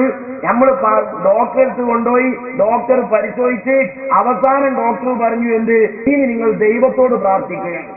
അങ്ങനെ മനുഷ്യന്റെ കഴിവ് അവസാനിക്കുമ്പോഴാണ് ദുആ തുടങ്ങേണ്ടതെന്നാ. നമ്മളോ ഔലിയാക്കളെടുത്ത് പോയി ഔലിയാക്കളുടെ കറാമത്ത് തേടുമ്പോഴും ദുആ അള്ളാനോടാണ്. പഠിച്ചോനെ ആ കറാമത്ത് മുഖേന ഞങ്ങളെ കാര്യം നടത്തണേ. ഡോക്ടറെടുത്ത് പോകുമ്പോഴും ഔലിയാക്കളെടുത്ത് പോകുമ്പോഴും ദുആ പഠിച്ചവനോട് ബന്ധപ്പെടൽ അള്ള വെച്ച കാരണങ്ങളോട് ഇത്രയേ നടക്കണുള്ളൂ. പക്ഷേ ഇവിടെ പച്ചയായി മതത്തെ കൊന്ന മൗലവിമാർ ഇത് ചുട്ടെടുത്തു. എന്നിട്ട് പറഞ്ഞു സീസർക്കുള്ളത് സീസർക്ക്, ദൈവത്തിനുള്ളത് ദൈവത്തിന്. മൗലവിമാരെ വാദപ്രകാരം പഠിച്ചോന്റെ ആവശ്യം ബാപ്പ കുഞ്ഞിക്ക് കാലിക്കാനാ. അത് മൗലവി പറഞ്ഞു നോക്കി. എപ്പോഴാണ് മനുഷ്യന്റെ കഴിവ്, നമ്മളെ സഹായിക്കാനുള്ള മനുഷ്യന്റെ കഴിവ് അവസാനിക്കാനാണ് പ്രാർത്ഥന തുടങ്ങേണ്ടത്. ഒരു ഡോക്ടറെ കൊണ്ടുപോയി നമ്മൾ ഏറ്റവും നല്ല ഒരു ഹോസ്പിറ്റലിൽ കാണിച്ചു നമ്മുടെ മകളെ. ഇപ്പൊ ഡോക്ടർമാരൊക്കെ കഴിയുക, അവസാനം ഏത് ഡോക്ടറും പറയും അതിന് ജാതി മതമൊന്നുമില്ല. ബാലൻ ഡോക്ടർ ആണെങ്കിൽ അങ്ങനെ, ജോസഫ് ഡോക്ടർ ആണെങ്കിൽ അങ്ങനെ, മുഹമ്മദ് ഡോക്ടർ അങ്ങനെ. അവർ പറയുന്നത് ഞങ്ങളെ കഴിവിന്റെ പരമാവധി നിങ്ങൾ ശ്രമിച്ചു, ഇനി നിങ്ങൾ ദൈവത്തോട് പറയും. അപ്പൊ മനുഷ്യന്റെ കഴിവ് അസ്തമിക്കുന്നിടത്ത് നിന്നാണ് പ്രാർത്ഥന. എന്ത് കഴിവാ മൗലവി നിന്റെ ഡോക്ടർക്കുള്ളത്? നിന്റെ ഡോക്ടർക്ക് എന്ത് കഴിവുണ്ട്? ഞങ്ങൾ അങ്ങനെയല്ല. ധർമാശുപത്രി പോകുമ്പോഴും ഞങ്ങളെ പ്രാർത്ഥന നടക്കുന്നതാണ്. ജില്ലാശുപത്രി പോകുമ്പോഴും ഞങ്ങൾ വാരിക്കന്നെയാണ്. ഞങ്ങൾ മെഡിക്കൽ കോളേജിലെ ഡോക്ടർ കൈയൊഴിയാൻ നിൽക്കുന്നില്ല വാരിക്കാനേ. ഞങ്ങൾ അള്ള വെച്ച കാരണങ്ങളോട് ഒരു ഭാഗത്ത് ബന്ധപ്പെടുന്നു, അതേ സമയത്ത് തന്നെ അള്ളഹാനോട് വാരിക്കുന്നത്. ഇങ്ങനെ വാരിക്കണ മൂമിനിങ്ങളോട് വാദങ്ങളോട് നിങ്ങൾ സാധ്യത. മൂമിനാകണമെങ്കിൽ എന്ത് വേണം? മെഡിക്കൽ കോളേജ് വരെ ഉണ്ടാക്കണം, ഡോക്ടറെ തന്നെ പഠിച്ചവനാക്കണം. മെഡിക്കൽ കോളേജിൽ നിന്ന് ബാപ്പ കുഞ്ഞിക്കാൻ കാല് കിട്ടിയാൽ അവിടെ പഠിച്ചവനെ വിളിക്കണം. ഇതാണ് വഹാബിയുടെ തൊഴിൽ. എന്നിട്ട് ഇത്ര ഒഴിലിന്റെ ആൾക്കാരാ നമ്മൾ കാപ്പിറാന്ന് പറയണേ. മാത്രമല്ല, പെരിന്തൽമണ്ണ വെച്ചൊരു മുജാഹിദ് മൗലവി പ്രസംഗിക്കാണ്. നമ്മുടെ നാട്ടിൽ കൂടെ പോണ ഈ NH നാഷണൽ ഹൈവേ റോഡ്, ആ നാഷണൽ ഹൈവേ റോഡ് അത് എയിലെ പോകണമെന്നൊന്നും പഠിച്ചോന്റെ തീരുമാനമല്ല, അതൊക്കെ നമ്മളെ താല്പര്യമാണ്. ഈ ഭൂലോകത്ത് ഓടുന്ന ഈ റോഡ് പെരിന്തൽമണ്ണ റോഡ് എയിലെ പോകണം എന്ന അല്ലാഹുവിന് തീരുമാനമില്ല, അത് നമ്മുടെ താല്പര്യമാണ്. ഇതല്ലാതെ ഈ ഭൂലോകത്ത് ഓടുന്ന ഈ റോഡ് പെരിന്തൽമണ്ണ റോഡ് എയിലെ പോകണം എന്ന അല്ലാഹുവിന് തീരുമാനമില്ല, അത് നമ്മുടെ താല്പര്യമാണ്. ഏത് മൗലവിക്കാണടോ, ഏത് എഞ്ചിനീയർക്കാണടോ, ഏത് ഡോക്ടർക്കാണടോ അല്ലാഹുവിന്റെ തീരുമാനമില്ലാതെ കാര്യം നടത്താൻ കഴിയുന്നത്? അന്നൽ ഖുവ്വത്തുലില്ലാഹി ജമീഅ. മരുന്നെഴുതി തരുന്ന ഡോക്ടറാവട്ടെ, പാലം നിർമ്മിക്കുന്ന എഞ്ചിനീയർ ആവട്ടെ, അതുപോലെ ലോകത്തെ നിയന്ത്രിക്കുന്ന അല്ലാഹുവിന്റെ വിശ്വദാസന്മാരായ ഔലിയാക്കളുടെ കറാമത്താവട്ടെ, അമ്പിയാക്കളുടെ മൗജിദത്താവട്ടെ, ഇതെല്ലാം റബ്ബ് വെച്ച കാരണങ്ങളല്ലേ. അല്ലാഹു ഖലഖക്കും വമാ തഅമലൂൻ. നമ്മെയും നമ്മുടെ പ്രവർത്തനത്തെയും നിയന്ത്രിക്കുന്നത് ലോകത്തിന്റെ നാഥനായ അല്ലാഹല്ലേ. വയ്യാക നസ്തഈൻ. അതുകൊണ്ടാണ് ഞങ്ങൾ അല്ലാഹുവോട് ദുആ ചെയ്യുന്നത്, അല്ലാഹു വെച്ച കാരണങ്ങളുമായി ബന്ധപ്പെടുന്നത്. ഇത് അല്ലാഹുവിന്റെ ദീനിന്റെ നിലപാടാണോ? ഈ തൗഹീദിൽ നിന്ന് പകുതി വെട്ടി മാറ്റിയിട്ട് സീസർക്കുള്ളത് സീസർക്ക് കൊടുത്തു, ദൈവത്തിനുള്ളത് ദൈവത്തിനും കൊടുത്തു. തൗഹീദിനെ വിഭജിച്ച കാപാലികരായ ഒരു പുരോഹിത ജനവിഭാഗത്തിന്റെ ബലിയാടുകളായ തന്നെ മുജാഹിദ് സഹോദരന്മാരെ, നിങ്ങളെ ഞങ്ങൾ കുറ്റപ്പെടുത്തുന്നില്ല. മൗലവിമാര് നിങ്ങളെ മയക്കിക്കിടക്കുകയാണ്, മൗലവിമാര് നിങ്ങളുടെ മതം കൊള്ളുകയാണ്, മൗലവിമാര് നിങ്ങളുടെ തൗഹീദ് കൊള്ളുകയാണ്. അല്ലാഹുവിനെ വിചാരിച്ച് ആലോചിച്ച് തീരുമാനമെടുത്തോ. മനുഷ്യന്റെ കഴിവുപ്പെട്ട് ചോദിക്കുന്നത് പ്രാർത്ഥനയല്ല, മനുഷ്യന്റെ കഴിവ് പെടാത്ത ചോദിക്കല പ്രാർത്ഥന എന്നാണ് മുജാഹിദ് ബാലുശ്ശേരി പറഞ്ഞത്. പക്ഷെ അതിന്റെ ശേഷം ജിന്നിനോട് ചിലതൊക്കെ ചോദിക്കാന്ന് സക്കരിയ സ്വലായിക്ക് കിട്ടി. അപ്പോൾ സക്കരിയ സ്വലായി തൗഹീദ് ഒന്നുകൊണ്ട് തിരിച്ചെത്തി. എന്നിട്ട് പറഞ്ഞു മനുഷ്യന്റെ കഴിവിൽപ്പെട്ടത് ചോദിക്കലാണ്, മനുഷ്യന്റെ കഴിവിൽപ്പെടാത്തതാണ് ചോദിക്കല് ശിർക്ക് എന്ന് പറഞ്ഞത് പോയത്തക്കാരെ ആരെ നിങ്ങളെ പഠിപ്പിച്ച് എന്നാ മൗലവി ചോദിക്കണം. എന്നിട്ട് മൗലവി പറയാ മനുഷ്യന്റെ കഴിവുപ്പെടാത്തത് ചോദിക്കാന്ന് പറഞ്ഞാൽ അപ്പൊ ആനനെ കൊണ്ട് മരം വലിപ്പിക്കുന്നില്ലേ, പോലീസ് നായനെ കൊണ്ട് കേസിൽ സഹായം തരുന്നില്ലേ, ഇപ്പൊ അതൊക്കെ ശിർക്കോ ആവുമെന്ന് നമ്മളോട് ചോദിക്കാൻ തോന്നുന്നു. എന്നാൽ ഈ സുല്ലമി പറയുന്നു മനുഷ്യ കഴിവിന് അതീതമായ കാര്യങ്ങളിൽ അള്ളാഹു അല്ലാത്ത ആരോട് സഹായം തേടിയാലും ശിർക്കാണ്. അപ്പോ നമുക്ക് വലിയൊരു മരം വലിക്കണം, മനുഷ്യന്മാരെ കൊണ്ട് വലിച്ചാക്കാവൂല. അപ്പൊ നമ്മൾ ആനയെ കൊണ്ടുവന്നു, അതോടുകൂടി സുല്ലമിന്റെ കണക്കനുസരിച്ച് ശിർക്കായി. മനുഷ്യന്റെ അതീതമായ കാര്യങ്ങളിൽ ആനയോട് സഹായം തേടിയില്ലേ. അതുപോലെ തന്നെ ഒരു കളവ് തെളിയിക്കാൻ എല്ലാ നിലക്ക് ശ്രമിച്ചിട്ടും സാധിക്കുന്നില്ല. അപ്പോ CI SI ഒക്കെ കൂടി ഒരു പോലീസ് നായയെ കൊണ്ടുവന്നു. അപ്പൊ നമ്മുടെ പോലീസ് നായയുടെ സഹായം തേടി മനുഷ്യ കൈവിന്റെ അപ്പുറത്തുള്ള കാര്യത്തിൽ അപ്പൊ ചെറുക്കായി. ഉളുപ്പുണ്ടോ വടവൂരികളിൽ നിങ്ങൾക്ക്? ഇയാൾ പറയുന്ന വിടുവാഴ്ചകൾ വലിയ കാര്യമായിട്ട് അദ്ദേഹത്തിന്റെ മൈക്കകളുണ്ട് കുറെ. അദ്ദേഹം പറഞ്ഞത് ഇങ്ങനെ പറയുന്ന മൈക്കകൾ, ആ മൈക്കകൾ ഇങ്ങനെ കേരളം മുഴുവൻ കൊട്ടിഘോഷിച്ചുകൊണ്ടിരിക്കുകയാണ്. മുജാഹിദികൾ അത് മുമ്പേ പറഞ്ഞിട്ടുണ്ട്. അപ്പോ മുജാഹിദികൾ മുമ്പേ പറഞ്ഞു എന്നുള്ളത് പച്ചക്കണ്ണം. ഉളുപ്പുണ്ടോന്ന് ചോദിച്ചത് കണ്ണാടിന്റെ മുമ്പ് ചോദിക്കണ്ടേ? കാരണം മനുഷ്യ കഴിവിൽ പെടാത്തത് ചോദിക്കലാണ് പ്രാർത്ഥന എന്നുള്ളത്. സലാഹുല്ലി മാത്രമല്ല, ഇപ്പോഴും ഈ ചങ്ങായിമാരെ ബുക്ക് പഠിപ്പിക്കുന്നതാ. എന്റെ മുജാഹിദികൾ ഇതൊന്നും വായിച്ചുകൾ വിചാരിച്ചു ആണ് നോക്കാൻ. നിങ്ങൾ സ്വഭാവ പാഠങ്ങൾ എന്ന പേരിൽ വഹാബികളുടെ ബുക്കാണിത്. ആ ബുക്കിൽ ഇപ്പോഴും പറയുന്ന എന്താ അറിയോ? പ്രാർത്ഥനയെ പറ്റി ബാപ്പയും മകനും തമ്മിലുള്ള സംഭാഷണം. അപ്പൊ മകൻ ചോദിക്കാണ് പ്രാർത്ഥന എന്നാൽ എന്താകുന്നു. അപ്പൊ മകന് ബാപ്പ പറഞ്ഞു കൊടുക്കാണ്, മനുഷ്യരുടെ കഴിവിൽപ്പെടാത്ത കാര്യങ്ങൾ സാധിച്ചു കിട്ടുന്നതിന് വേണ്ടി മറ്റൊരു ശക്തിയോട് വിനയത്തോടെയും താഴ്മയോടെയും കൂടി ചോദിക്കുന്നതിനാണ് പ്രാർത്ഥന ദുആ എന്ന് പറയുന്നത്. അതേ സക്കരിയ മൗലവി പണ്ടേ നിങ്ങൾ പറയുന്നത് പോലീസ് നായനെ കൊണ്ടെന്നാ ശിർക്ക് തന്നെയാണ്. പണ്ടേ നിങ്ങൾ പറയുന്നത് ആന വലിച്ചാല് ശിർക്ക് എന്ന് തന്നെയാണ്. കാരണം ഇതൊരു മാനസിക കമ്പനിയല്ലേ. ഏതോ ആദിവാസി കോളനിയിൽ നൂറ്റാണ്ടുകൾക്ക് മുമ്പ് ജീവിച്ചു ലോകം കാലിയാക്കി തരേണ്ട കക്ഷികളല്ലേ. ആരമന്റെ ബുദ്ധിയ. ഇന്നലെ പറഞ്ഞു ഇന്ന് ഓർമ്മ ഉണ്ടാവില്ല, ഇന്ന് പറഞ്ഞു നാളെ ഓർമ്മ ഉണ്ടാവില്ല. എന്താ ഇതിന് കാട്ടുക? ഇപ്പോഴും വഹാബികളെ ബുക്ക് പഠിപ്പിക്കണത് മനുഷ്യന്റെ കഴിവപ്പെടാത്ത ചോദിക്കല് ഞാൻ തീർക്കുകയാണ്. അപ്പൊ പോലീസുകാരനോട് സഹായം തേടിയാല് ഔലിയാക്കളോട് മാത്രമാക്കണ്ട, പോലീസുകാരനെ വിളിച്ചാൽ തീർക്കേ, ആനക്കൊന്ന് മരം വലിപ്പിച്ചാൽ തീർക്കേ. ചുരുക്കിയ പണ്ട് ബോംബെ പോയ മാതിരി മുന്ത്യ പൊറാട്ട എന്ന മാതിരി ഇവർക്ക് അനങ്ങിയാൽ തീർക്കാം. അതിന്റെ അപ്പുറം ഒരു ദീന് വഹാബികൾ പഠിച്ചിട്ടില്ല. എന്നിട്ട് ഇപ്പൊ തൗഹീദിൽ കണ്ടങ്ങൾ രണ്ട് വൈരുദ്ധ്യം വഹാബികൾ പറഞ്ഞു. മനുഷ്യ കഴിവിന്റെ അപ്പുറം സൃഷ്ടികളുടെ കഴിവിനപ്പുറം. അങ്ങനെ രണ്ടെണ്ണം. അപ്പോ സൃഷ്ടികളുടെ കഴിവിനപ്പുറം എന്ന് പറഞ്ഞത് എന്തിനാ നിങ്ങള്? ജക്കരിയാക്കും ഇഫ്ലൂർ റഹ്മാൻ മൗലവിക്കൊക്കെ ജിന്ന് ചികിത്സ തുടങ്ങാനാണ്. അത് ഞാൻ വെറുതെ പറയല്ല. ഇതേ കത്തിൽ ജക്കരിയാക്കുലായി പറയുന്ന ഒരു വിഷയമുണ്ട് ജമിയത്തുൽ ഉലമയോട്. എന്താ ജമിയത്തുൽ ഉലമയോട് പറയുന്നത്? നമ്മളെ വണ്ടൂരടുത്ത് ചെമ്പ്രശ്ശേരി എന്നൊരു സ്ഥലമുണ്ട്. ആ ചെമ്പ്രശ്ശേരിയിൽ വഹാബികളെ ഒരു നേതാവുണ്ട്, ഇഫ്ലൂർ റഹ്മാൻ മൗലവി. അയാൾക്ക് ഗൾഫിലുണ്ട് ചികിത്സ, ചെമ്പ്രശ്ശേരിയിലുണ്ട് ചികിത്സ. നമ്മളെ ഡോക്ടർ സുബൈറാണ്, വേറൊരു MBBS ഡോക്ടർ ഉണ്ട്. അയാള് ത്വായിഫിലാണ്. അയാളെ ത്വായിലുമ്പോ മരുന്ന് കണ്ടെത്താൻ കഴിഞ്ഞിട്ടില്ലെങ്കിൽ നേരെ അറിയും പിന്നെ അങ്ങോട്ട് വിടല് ഈ ഇഫ്ലൂർ റഹ്മാൻ മൗലവിന്റെ ജിന്ന് ചികിത്സയ്ക്കാണ്. അങ്ങനെ ജിന്ന് ചികിത്സയുമായി ബന്ധപ്പെട്ട് ഇയാൾ പറയണം. എന്താ പറയുന്ന അറിയോ? എങ്കിലും ജിന്നുബാധയുണ്ടെന്ന് ബോധ്യപ്പെട്ട ഒരു വ്യക്തിയോടെ ഭൗതിക ചികിത്സകളെല്ലാം നിഷ്ഫലമായ ഘട്ടത്തിൽ ഇയാളുടെ അടുത്ത് പോയി നോക്കാവുന്നതാണെന്ന് ഞാൻ പറഞ്ഞിട്ടുണ്ട്. ആര്? നമ്മളെ മൗലവി എന്താ പറയുന്നത്? ഇഫ്ലൂർ റഹ്മാൻ മൗലവി എന്ന് പറയുന്ന ചെമ്പ്രശ്ശേരി ഒരു ജിന്ന് ചികിത്സാലയുണ്ട് എന്ന് പറഞ്ഞ് നിങ്ങൾ അവർക്ക് പോയിക്കോളി. എപ്പോ? ജിന്ന് കൂടിയതാണ് എന്ന് ബോധ്യപ്പെടുമ്പോ. മൗലവി എങ്ങനെ നിങ്ങൾക്ക് ബോധ്യപ്പെടല്? ഈ ജിന്ന് കൂടിയതും കൂടാതെ എങ്ങനെ സക്കരിയാത്തതായിട്ട് മനസ്സിലാകരുത്? ഒന്ന് പറഞ്ഞു കൊടുക്കും മൗലവി. നിങ്ങളുടെ ആദർശം മനുഷ്യൂര്യപ്പെടെ നിലനിൽക്കണം. അതിനും വേണ്ടിയാണല്ലോ മൗലവി പ്രസംഗിക്കാൻ വന്നത്. എന്നാത് പൊളിയാണ്, ഇനിയും വന്നോളി. എന്നിട്ട് നിങ്ങൾ പുതിയാപ്പിളിയാണ്, ഞാൻ നാട്ടുകാരനാണ്, നമുക്ക് ഒന്നിച്ചു നോക്കുക. എന്തായാലും നമുക്ക് രണ്ടാക്കപ്പെട്ടൊരു ബന്ധമുണ്ടല്ലോ, നമ്മൾ ഒന്നിച്ചൊന്ന് നോക്കുക എവിടെ എത്തുന്നറിയാലോ. അപ്പൊ സഹോദരന്മാരെ, ഇവിടെ മനുഷ്യന്റെ കഴിവ് എന്നത് മാറ്റിയിട്ട് സൃഷ്ടിയുടെ കഴിവ് നോക്കിയത് ജക്കരിയാസുല SI ആയിട്ടല്ല, പിന്നെ മന്ത്രവാദിയായിട്ടാ. മന്ത്രവാദം നടത്താൻ സൃഷ്ടി കഴിവ് എന്നാക്കി മാറ്റണം. അല്ലാതെ മൂപ്പര് SI ആയി പോലീസുകാരെ കൊണ്ടെടുക്കാൻ വേണ്ടിയിട്ടൊന്നല്ലത്. ഇനി ഇങ്ങനെ തൗഹീദിൽ മാറ്റം വരുത്തിയ മൗലവി എന്താ പറയുന്ന നിങ്ങള്? ഇവിടെ മനുഷ്യന്റെ കഴിവിനപ്പുറം ചോദിക്കല് എന്ന് ഇവിടെ ഞാൻ കാണിച്ചു തന്നു. ഇതെങ്ങനെയാണ് വന്നതരങ്ങൾ? ഒരു കാലത്ത് വഹാബികൾ മതം തെരഞ്ഞത് വെറും ബുദ്ധി ഉപയോഗിച്ചിട്ടാണ്. അത് സക്കരിയാന്റെ വാദത്തിൽ നിന്ന് തന്നെ നിങ്ങൾക്ക് മനസ്സിലാക്കാം. എന്താ മൗലവി പറയുന്നത്? സഹോദരന്മാരെ, അതിന്റെ മുമ്പ് വഹാബി മൗലവി സുന്നികളുടെ ശിർക്കുവാദത്തെ ഖണ്ഡിക്കുന്നുണ്ട്. 3 സുന്നികളുടെയും ശിർക്കുവാദം ഖണ്ഡിക്കണം. അതാദ്യം കേട്ടോ. AP ഗ്രൂപ്പുകാർ പറയുന്നു, രക്ഷിക്കണേ, ബദരീകളെ കാക്കണേ എന്നൊക്കെ ഉള്ളത് അവരൊക്കെ സ്വയം പര്യാപ്തരായ മഹാന്മാരാണ്, സ്വയം കഴിവുള്ളവരാണ് എന്ന് വിശ്വസിച്ച് വിളിച്ചാലേ ശിർക്കാവുള്ളൂ.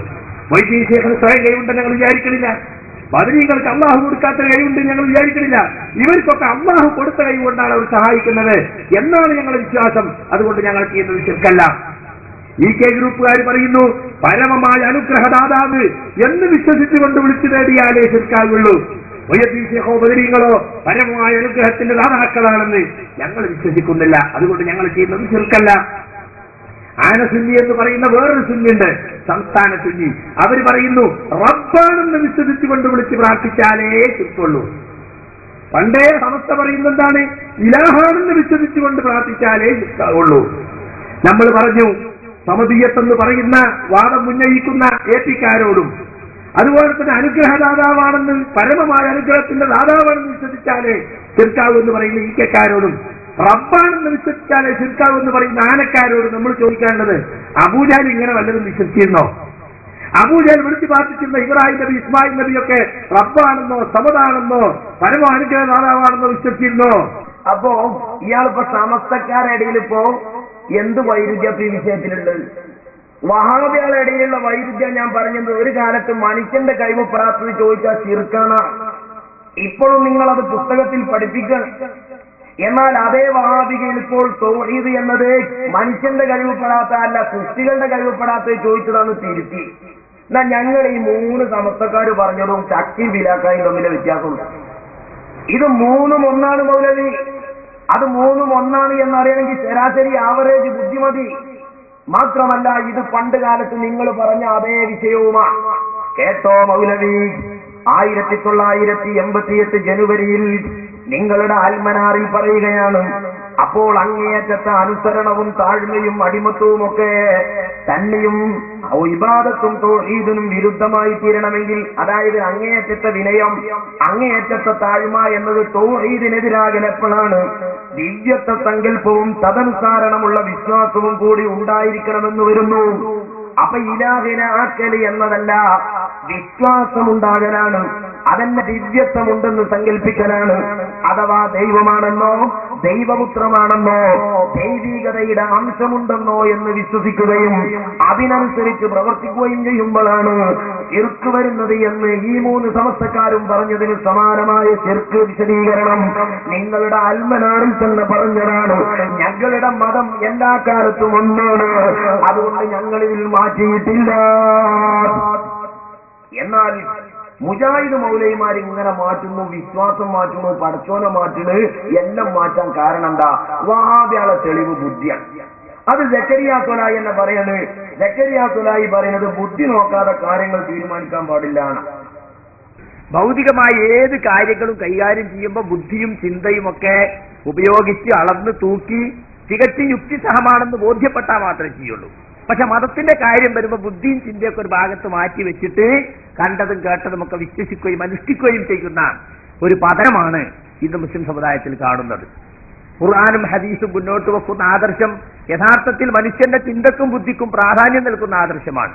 ചിന്തോദ്ദീപകമായ ആദർശം എന്ന് വേണമെങ്കിൽ നമുക്കതിനെക്കുറിച്ച് പറയാം. നമ്മുടെ ചിന്തയെ ഉദ്ദീപിപ്പിക്കാൻ പര്യാപ്തമാണ്. അഫലാ തഅഖിലൂൻ, നിങ്ങൾ ചിന്തിക്കുന്നില്ലേ? അഫലാ തതഫക്കറൂൻ, നിങ്ങൾ ഉച്ചാലോചിക്കുന്നില്ലേ എന്ന് ഖുർആൻ പലയിടത്തും ചോദിക്കുന്നുണ്ട്. ഇന്ന ശർറദ് ദവാബി ഇൻദല്ലാഹ് അസ്സുമ്മുൽ ബുക്മുൽ ലദീന ലാ യഅഖിലൂൻ, ചിന്തിക്കാത്ത ബദിരനും മൂമയുമാണ് അള്ളാഹുവിന്റെ അടുക്കൽ ഏറ്റവും നികൃഷ്ടനായ ജന്തു എന്നാണ് ഖുർആൻ പഠിപ്പിക്കുന്നത്. മൗലവിന്റെ മലയാളമൊക്കെ നല്ല മറ്റുള്ള മലയാളികൾ ജന്തു ഇങ്ങനെയൊക്കെ. പൊതുവെ നമ്മളെ നാട്ടിൽ ഇവിടെ കുറച്ച് വഹാബികളൊക്കെ നമ്മളെ മലയാളം എഡിറ്റ് ചെയ്യണ സാധുക്കളാണ്. സ്വന്തം മൗലവിമാരെ കേട്ടിട്ട് മനസ്സൊന്നും ഇതുവരെ കേട്ടിട്ടില്ല. ഇരിക്കട്ടെ, ഏതായാലും മൗലവി ഇപ്പൊ ഇവിടെ പറഞ്ഞ എന്താണ്? ആയത്തോടീസും കേട്ടാ പോരാ, പിന്നെ നമ്മളെ ബുദ്ധിക്ക് ഫിറ്റാകണം. അങ്ങനെ ബുദ്ധിക്ക് ഫിറ്റാകണം എന്ന് തോന്നിയപ്പോഴാണ് മൗലവിമാർ ഇസ്ലാമിന്റെ പലതും സക്കരിയ തള്ളിക്കളഞ്ഞ്. യഥാർത്ഥത്തിൽ ഇത് ആരെ വാദാരങ്ങള്? സക്കരിയ സുലാഹിന്റെ ഉസ്താദായ അബ്ദുസലാം സുല്ലമിന്റെ വാദാണ്. ഹദീസുകൾ ദുർബലതയും ദുർവ്യാഖ്യാനവും എന്ന തന്റെ പുസ്തകത്തിൽ സക്കരിയ സുലാഹി പറയുന്ന ഒരു ആശയമുണ്ട്. ആ ആശയം എന്താണ്? യുക്തിക്കും അറിയപ്പെട്ട തത്വവ്യവസ്ഥകൾക്കും വിരുദ്ധമായവ ഉപേക്ഷിക്കേണ്ടതാണ്. അതായത് അള്ളാഹുവിന്റെ റസൂൽ ഒരു കാര്യം പറയും, അള്ളാന്റെ ഖുർആനിൽ ഒരു കാര്യം പറയും. അബ്ദുസലാം സുല്ലമിന്റെ അരക്കാശ് ബുദ്ധിക്ക് അത് ഒത്തില്ല, എന്നാ തള്ളൻ എന്നാണ് അബ്ദുസലാം സുല്ലമിന്റെ മതം പറയുന്നത്. അതനുസരിച്ചാണ് സക്കരിയ സ്വലാഹി പ്രസംഗിക്കുന്നത്. അതനുസരിച്ചാണ് മുജാഹിദീങ്ങൾ ഒരു കാലത്ത് മുന്നോട്ട് പോയത്. അതുകൊണ്ടാണ് മൗലവിമാരെ പരിശുദ്ധമായ ഖുർആനിലെ ആയത്തുണ്ട്. അതെന്താണ് പരിശുദ്ധ ഖുർആൻ? പരിശുദ്ധമായ ഖുർആൻ അത് ശമനമാണ്, രോഗശമനമാണ് എന്ന അർത്ഥം വരുന്ന ആയത്ത് മൗലവിമാർ ഒരു കാലത്ത് വിശദീകരിച്ചത് എങ്ങനെയാണ്? ബുദ്ധി കൊണ്ട് നോക്കി. എന്റെ മൗലവിക്ക് ഇംഗ്ലീഷ് മരുന്ന് കുടിച്ച് രോഗം മാറുന്നതിന് ബുദ്ധിക്ക് ഒരു തകരാറും തോന്നിയില്ല. അതേ സമയത്ത് ഖുർആൻ ഓതിങ്ങാണ്ട് ചികിത്സിച്ച് രോഗം മാറുക എന്നുള്ളത് ബുദ്ധിക്ക് ഫിറ്റാണില്ല. അതുകൊണ്ട് ഖുർആൻ എന്നത് ശരീരത്തിനും മനസ്സിലെ കുഫിരിയത്തിനും മരുന്നാണ് എന്ന ആയത്തിനെ ആദ്യകാലത്തുള്ള അബ്ദുൽ ഖാദർ മൗലവി അർത്ഥം വെച്ചു. ഖുർആൻ എന്നത് ശരീരത്തിന് മരുന്നല്ല, അത് മനസ്സിലുള്ള കുഫിരിയത്തിന് മാത്രമാണ് മരുന്ന്. وننزل من القرآن ما هو شفاء ورحمة للمؤمنين. وننزل من القرآن ഖുർആൻ നാം അവതരിപ്പിക്കുന്നു, ഖുർആനിൽ നാം അവതരിപ്പിക്കുന്നു ما هو شفاء ورحمة, ഔഷധവും അനുഗ്രഹവുമായ വസ്തുക്കളെ. അല്ലാഹു തആല പരിശുദ്ധ ഖുർആൻ അവതരിപ്പിച്ചപ്പോൾ അതിൽ ഔഷധമുണ്ട്. എന്തിനാണ് ഔഷധം? അത് ഈ കാണുന്ന ശരീരത്തിന് വരുന്ന രോഗത്തിന് സംബന്ധിച്ചല്ല അല്ലാഹു പറഞ്ഞത്, മനുഷ്യന്റെ മനസ്സിലുണ്ടാകുന്ന രോഗം. ഇത് മൗലവി അർത്ഥം വെക്കാനുള്ള കാരണം എന്താ അറിയോ?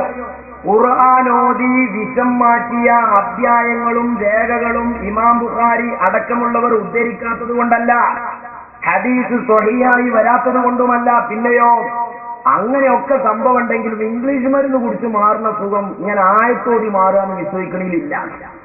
അതുകൊണ്ട് നിഷേധിച്ചതാണ്. നിഷേധിച്ചു എന്ന് മാത്രമല്ല, ആ യുക്തിവാദത്തിന്റെ അടിസ്ഥാനത്തിൽ ഖുർആൻ കൊണ്ടുള്ള ചികിത്സ സക്കരിയ സ്വലാഹി 40 മീറ്റർ നീളമുള്ള നാക്കുകൊണ്ട് നിഷേധിക്കണം. രോഗം വന്ന ഐക്കല്ല്, ഏലസ്, ഉറുക്ക്, മന്ത്രം, തന്ത്രം ഇതൊക്കെ ആരാ ചെയ്തുകൊണ്ടിരിക്കുന്നത്? റസൂൽ പഠിപ്പിച്ചത് രോഗം വന്നാൽ നിങ്ങൾ ചികിത്സിക്കണം. തദാവൂ, നിങ്ങൾ ചികിത്സിക്കണം. ഫഇന്നല്ലാഹ ലം യൻസിൽ ദാൻ ഇല്ലാ അൻസല ലഹു ദവാ. അല്ലാഹു ഒരു രോഗം ഇറക്കിയിട്ടുണ്ടോ അതിന് പ്രത്യൗഷധവും ഇറക്കിയിട്ടുണ്ട്. ആ ഔഷധം കണ്ടെത്തി ചികിത്സിച്ചാൽ അള്ളാഹുവിന്റെ അനുമതി പ്രകാരം രോഗം സുഖപ്പെടുന്നതാണ്. അതിന് പകരം ഇവരെന്താ ചെയ്യുന്നത്? ഒരു തങ്ങളെടുത്ത് പോവും, അവിടുന്ന് ഒരു നൂല് ഒന്ന് കെട്ട്, ഒരു കെട്ട്, എന്നിട്ടൊന്ന് കയ്യിൽ കെട്ടും. അല്ലെ, ഐക്കല്ല്, ഏലസ്, ഉറുക്കെന്നൊക്കെ പറഞ്ഞ എന്താ അതിനകത്ത് ഉണ്ടാവുക? ഒരു കച്ച കടലാസ് എടുത്തിട്ട് കുട്ടികൾ ടൈം ടേബിളിൽ വരയും പോലെ തെരങ്ങും പലകും വരയുക, അലിഫ് ലാമ് അലിഫ് റാ എന്നൊക്കെ എഴുതുക. എന്നിട്ട് ഹോമിയോപ്പതിക്കാരൻ ഗുളികപ്പൊതി മറിച്ചതായി മടക്കുക, എന്നിട്ട് മെഴുകിൽ പൊതിഞ്ഞ തുണിയിലാക്കുക, എന്നിട്ട് നൂല് ചുറ്റുക. ഇതാണ് ഐക്കല്ല്, ഏലസ്. അത് സ്വർണത്തിനുള്ളിലാക്കിയാലും വെള്ളിന്റെ ഉള്ളിലാക്കിയാലും കടലാസിനുള്ളിലാക്കിയാലും ഒക്കെ സാധനം ഇത് തന്നെയാണ്. കുരിപ്പിടിച്ചാലും അതന്നെ, വയറ്റുന്നോ കുടിച്ചാലും അതന്നെ, ഭർത്താവ് ഗൾഫിലുള്ളപ്പോ പ്രേമം പൊളിയാതിരിക്കാൻ കൊടുക്കണ ഐക്കല്ലും അതന്നെ, കാളമൂട്ടിന് പോകുന്ന പോത്തിന്റെ അരയിൽ കെട്ടണോ അതന്നെ, ഊർജ്ജമരത്തുമ്പോ കയറുന്ന ഇരിക്കാലിപ്പോത്തിന്റെ അരയിലും അതന്നെ. ഇയാളെ പറയേണ്ടത് ഇപ്പൊ ഇരിക്കാലിപ്പോത്ത് എന്നാണ്. കാരണം ഒരു പോത്തിന്റെ അരിയില കൗത്തില ചരട് കെട്ടുകയാണുള്ള ചന്തി പോയ വിവരം കൂടി ഈ സാധുവിനില്ലാന്നല്ലേ നമ്മൾ മനസ്സിലാക്കണ്ടേ? ഞങ്ങൾക്ക് നിങ്ങൾ മുടിയാപ്പിളയാന്ന് പറയുന്നതിലും ആനക്കേടുണ്ടേ. ഒരു ചന്തി പോയ വിവരമില്ലാന്നല്ലേ ഇതിന്റെ അർത്ഥം. എന്നിട്ട് മൗലവി മന്ത്രി ചൂതി ചികിത്സിക്കണിനെ കുതിരയാക്കാണ്. ഇതേ കാരണം അത് ബുദ്ധിക്കൊക്കണില്ല. ഇതുപോലെ മൗലവി എന്ത് ചെയ്യാണ്? കണ്ണേറ് തട്ടും എന്നത് മൗലവിക്ക് തലക്കൊക്കണില്ല, നിഷേധിക്കാണ്. പിന്നെ കണ്ണേറ് അല്ലേ, നമ്മുടെ വീട്ടിന്റെ പരപ്പുറത്ത് ഒരു 5-6 കുമ്പളങ്ങ അല്ലെങ്കിൽ 5-6 വെള്ളരി അല്ല 5-6 മത്തൻ നിൽക്കുന്നത് കണ്ടു. അങ്ങനെ ഒരു അമൂട്ടിയൊക്കെ അതിലെങ്ങനെയാണ് പോകുമ്പോ, എന്താ സൈനവാ എന്റെ കുമ്പളങ്ങ ഉഷാറായിട്ടുണ്ടല്ലോ എന്നാണ്. അമൂട്ടിയൊക്കെ വെറുതെ പോയി. കുറച്ച് കഴിഞ്ഞപ്പോ 1 വീണ് 2 വീണ് ആകെ മത്തം മുഴുവൻ പോയി. ആ മനുഷ്യന്റെ ഒരു നാവ്. എന്നിട്ട് പിന്നെ നാട്ടിലാകെ പാട്ടായി, ആമൂട്ടിയൊക്കെ അതിലും വരുന്നുണ്ടെങ്കിൽ നോക്കിക്കോളുണ്ട്. അതാണ് എന്തെങ്കിലുമൊക്കെ ഉണ്ടായാൽ നമ്മളെ ആളുകൾ അപ്പം എന്തെങ്കിലുമൊക്കെ ഇട്ട് മറച്ചു വെക്കും. എന്തെങ്കിലും ഒരു മപ്പനുണ്ടായാൽ അതിന്റെ മുകളിൽ പട്ടയും പാളയൊക്കെ കൊണ്ടുവന്ന് വെക്കും. എന്തിനായി? കണ്ടാ വല്ലോനും പറഞ്ഞളയും. അപ്പൊ നാവേറ് തട്ടും. നാവ് കൊണ്ടുള്ള ഏറ്, കല്ലുകൊണ്ടുള്ള ഏറും വാളുകൊണ്ടുള്ള ഏറും ഒക്കെ കേട്ടിട്ടുണ്ട്. നാവ് കൊണ്ടുള്ള ഏറുണ്ട്, നാവേറ്. പിന്നെ കണ്ണുകൊണ്ടുള്ള ഏറുണ്ട്, അതാണ് കണ്ണേറ്. ഇങ്ങനെ യഥാർത്ഥത്തിൽ അവിടെ നമ്മൾ ഹൈറും ഷെറും അള്ളാഹുവാണ് ചെയ്യുന്നത് എന്നുള്ള വിശ്വാസത്തിന് ഘടകവിരുദ്ധമാണ്. കാര്യകാരണ ബന്ധങ്ങൾക്ക് അതീതമായിട്ട് നന്മയും തിന്മയും വരുത്താൻ പടച്ചവനെ കൊണ്ട് മാത്രമേ സാധിക്കുകയുള്ളൂ. ഒരാളൊന്ന് നോക്കിയത് കൊണ്ടോ ഒരാളൊന്ന് എന്തെങ്കിലും പറഞ്ഞത് കൊണ്ടോ നമ്മുടെ സാധനത്തിന് ഒരു ദോഷം വരില്ല. അപ്പൊ കണ്ണേറ് തട്ടും എന്ന് പറഞ്ഞാൽ അത് വിശ്വസിച്ചാൽ വിശ്വാസത്തിന് പുറത്താണ്. കാരണം കണ്ണോണ്ട് എങ്ങനെ എറിയാന്ന് മൗലവിന്റെ ബുദ്ധിക്ക് ഫിറ്റാവുന്നില്ല. അങ്ങനെ ബുദ്ധിയെ ഇമാമാക്കി ഖുർആൻ തെരഞ്ഞെടുപ്പുണ്ടായ യുക്തിവാദങ്ങളാണ്. ഇതുപോലെ മൗലവിക്ക് സിഹിർ എങ്ങനെയാ പഠിക്കാന്ന് മനസ്സിലാവണില്ല. കാരണം സലാസിന്റെ എഴുതി കൊടുത്ത് ചീട്ടയിട്ട് ഇങ്ങനെ പ്രസംഗിക്കാൻ നടക്കുകയാണ്. അല്ലാതെ എന്ത് പ്രമാണം വരെ കയ്യില്. അതിന്റെ അടിസ്ഥാനത്തിൽ ഇനി സിഹിറിനെ നിഷേധിക്കുകയാണ്. ബുദ്ധി കൊണ്ട് നോക്കണില്ല. അപ്പൊ മാരണം ചെയ്തു എന്ന വിശ്വാസം ഒരാളെ കുറിച്ച് നമുക്ക് ഉണ്ടായാൽ അത് നമ്മൾ തിരുത്തണം. അങ്ങനെ ഒരാളെ കുറിച്ച് നമ്മൾ വിശ്വസിക്കാൻ പാടില്ല. തൗഹീദ് അനുസരിച്ച് ഇപ്പൊ ചില ആളുകൾക്ക് സംശയം അത് ഫലിക്കോ ഫലിക്കൂലേ, ഫലിക്കോ ഫലിക്കൂലെന്ന് ചർച്ച ചെയ്യണെന്തിനാ? നമ്മളെ സംബന്ധിച്ചിടത്തോളം ഫലിക്കൂലാന്നല്ലേ നമ്മളെ വിശ്വാസം. സിഹിർ ഫലിക്കൂലെന്നാ മൂപ്പര് പറയും. കാരണം ബുദ്ധിക്കൊക്കണില്ല. പക്ഷെ കുറച്ചിങ്ങനെ കഴിഞ്ഞപ്പോ മൗലവിക്ക് ചില ബോധോദയം ഉണ്ടായി. അങ്ങനെ ബോധോദയം ഉണ്ടാകാൻ കാരണം എന്താന്ന് ഞാൻ പറഞ്ഞുതരാം. അതിനുശേഷം മൗലവി പറഞ്ഞു, ബുദ്ധി കൊണ്ട് മതം തരാൻ നിന്നാലേ അള്ളാന്റെ മതം കിട്ടൂല. ഹജ്ജിന് പോണ ആള് ബുദ്ധി അയച്ച് ഹജ്ജ് ചെയ്യാൻ പോയാൽ ജിദ്ദിയിൽ ബുദ്ധി വെച്ച് പോകേണ്ടി വരും. മനുഷ്യബുദ്ധിയുടെ പരിമിതി ഖുർആനും ഹദീസും നമുക്ക് മനസ്സിലാക്കി തന്നിട്ടുണ്ട്.